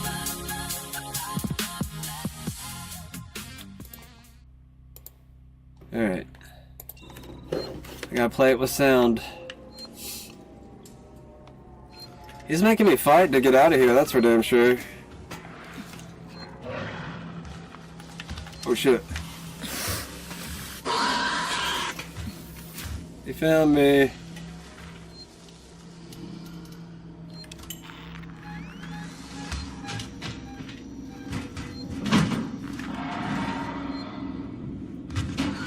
Shit. No! No! Damn it. This makes me have to see that over and over again. What a bunch of assholes, man. Let me out of here. Well, let me out of this frickin' hole.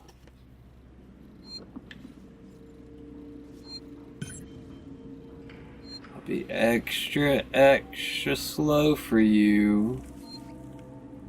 I have to go down here though, buddy. Like, you're gonna have to, like, get over the fact that I have to go this way.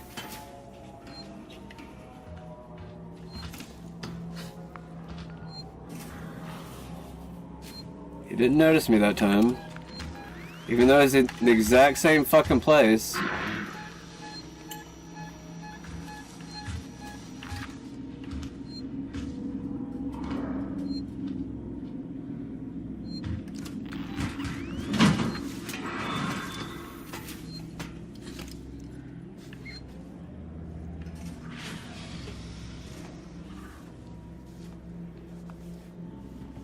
leave me alone, buddy. Let me get out of here. Make this an easy night for both of us. Okay.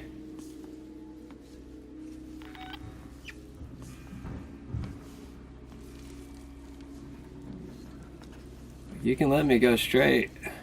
You don't gotta give me a hard time. You don't gotta do nothing strange or off. Does not like that I'm going very fast. I don't know where he's at.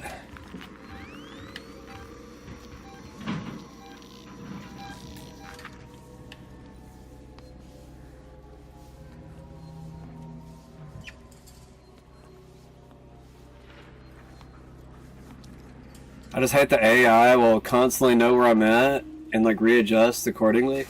Oh, shit. We're almost home free. Save first and then we install and leave. At least that's what I'm going to tell myself. Here we go.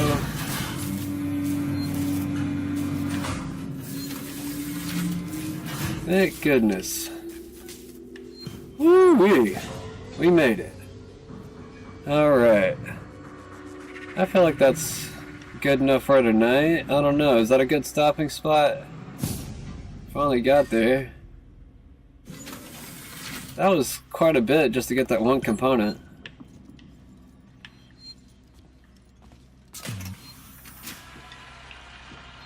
What's that?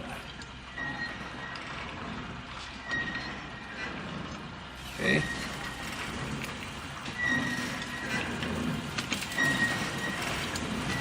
Oh shit, he's in here.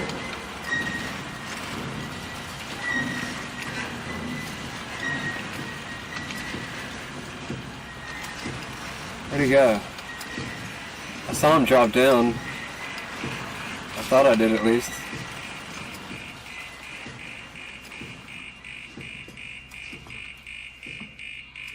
Where am I going? Is anywhere? Who the fuck said that? It sounded like a female synth.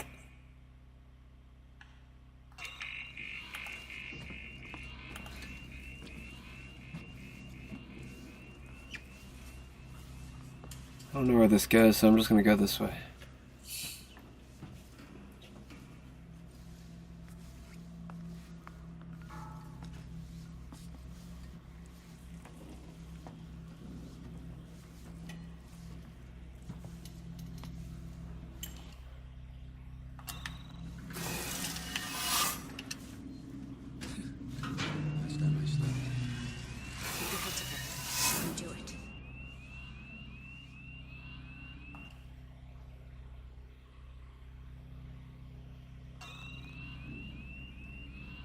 Is there any reason to come in here?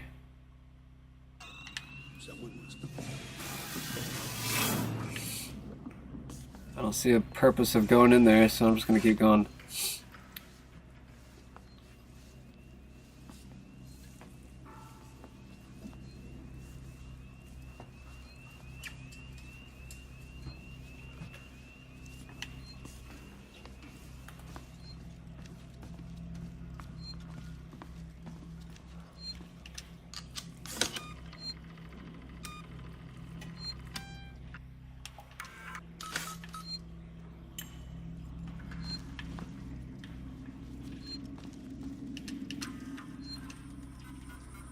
I don't really know the point of these computers, really.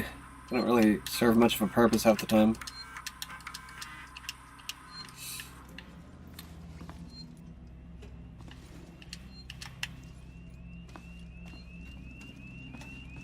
So do I have to go in that room?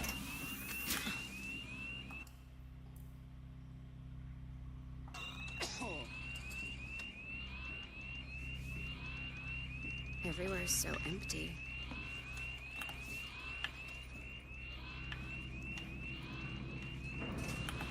I don't see the point of this room right now. Before it all went to shit.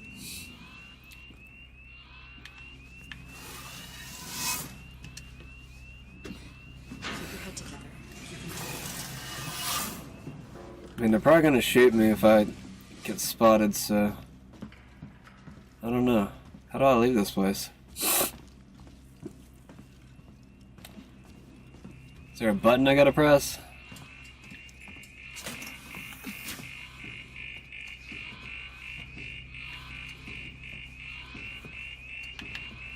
Are they gonna see me if I go this way?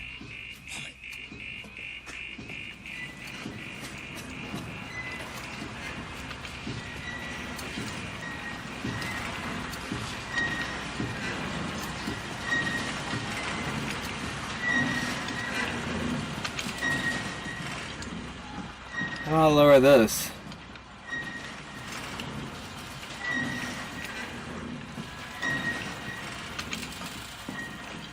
Is there a way to get up there?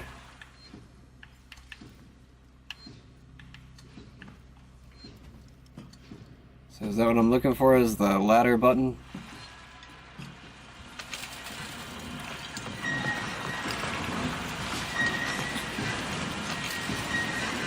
This there.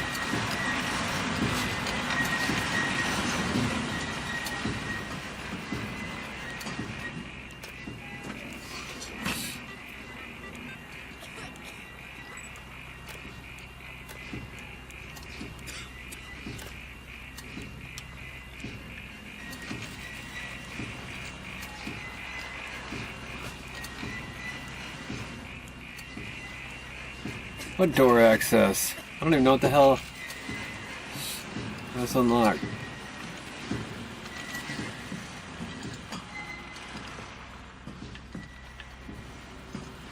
I don't know. I don't care.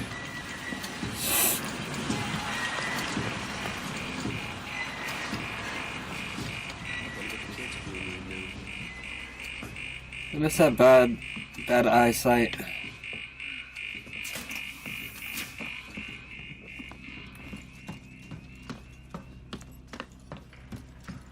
So wait, there was one door in there to the right.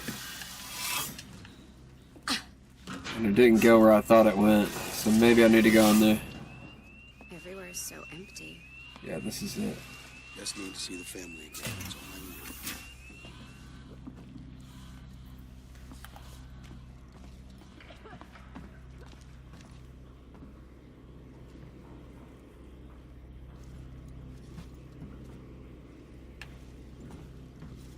Anything back here?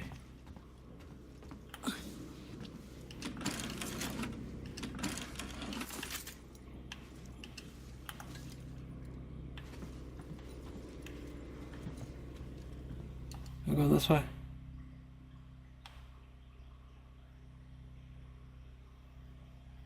Doesn't really tell me, does it? I guess this is it.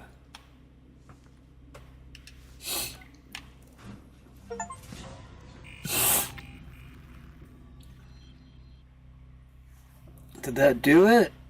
Am I going the right way? I don't even know. Get to Skim Station.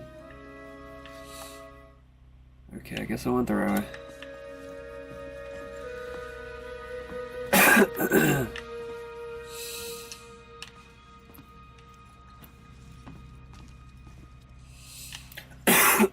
Excuse me.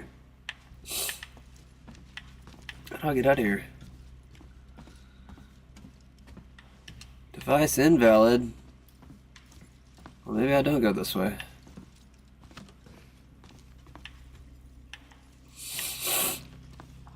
It seemed like the doors work. Oh wait.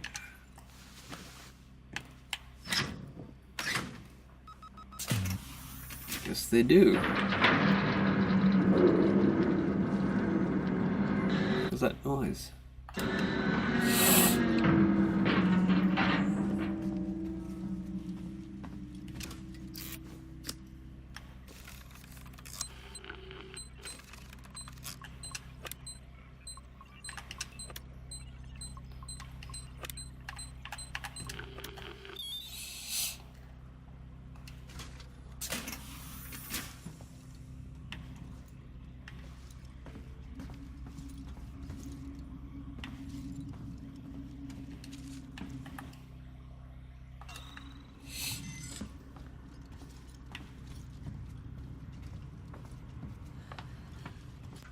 Cutscene. I sent you a clear directive not to land on station. I told you we didn't hear your message.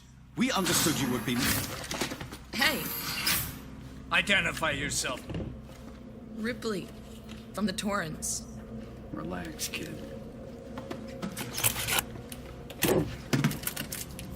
What the hell is going on here, Marshal? Where's the security forces? You're looking at them. I've seen the creature. What is it? I don't know. Something brought here by Marlowe, the captain of the Anisadora. The ship found the flight recorder. Is there anywhere safe left on this station? That creature's running around, and the Seeks and synthetics are less than friendly. Goddamn androids. Ripley? Taylor needs attention. Medical's a no-go.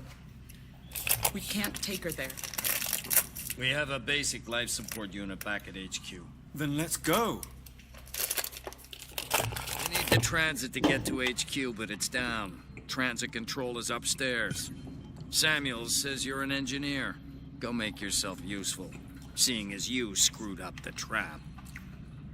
Yeah, right. We'll talk about that later, Waits. You protect them while I'm gone. Understood? Ricardo, get a lock on our radio so we can stay in touch. Okay. I think that's enough for me for tonight. Peachy. We really should hurry. Taylor. Don't worry, Samuels. We'll get her out of here. Anyways, I love you. I'm done for tonight. Y'all have a good night. Like the video if you like the video. Please follow if you're new. See you again sometime here soon. Have a good night.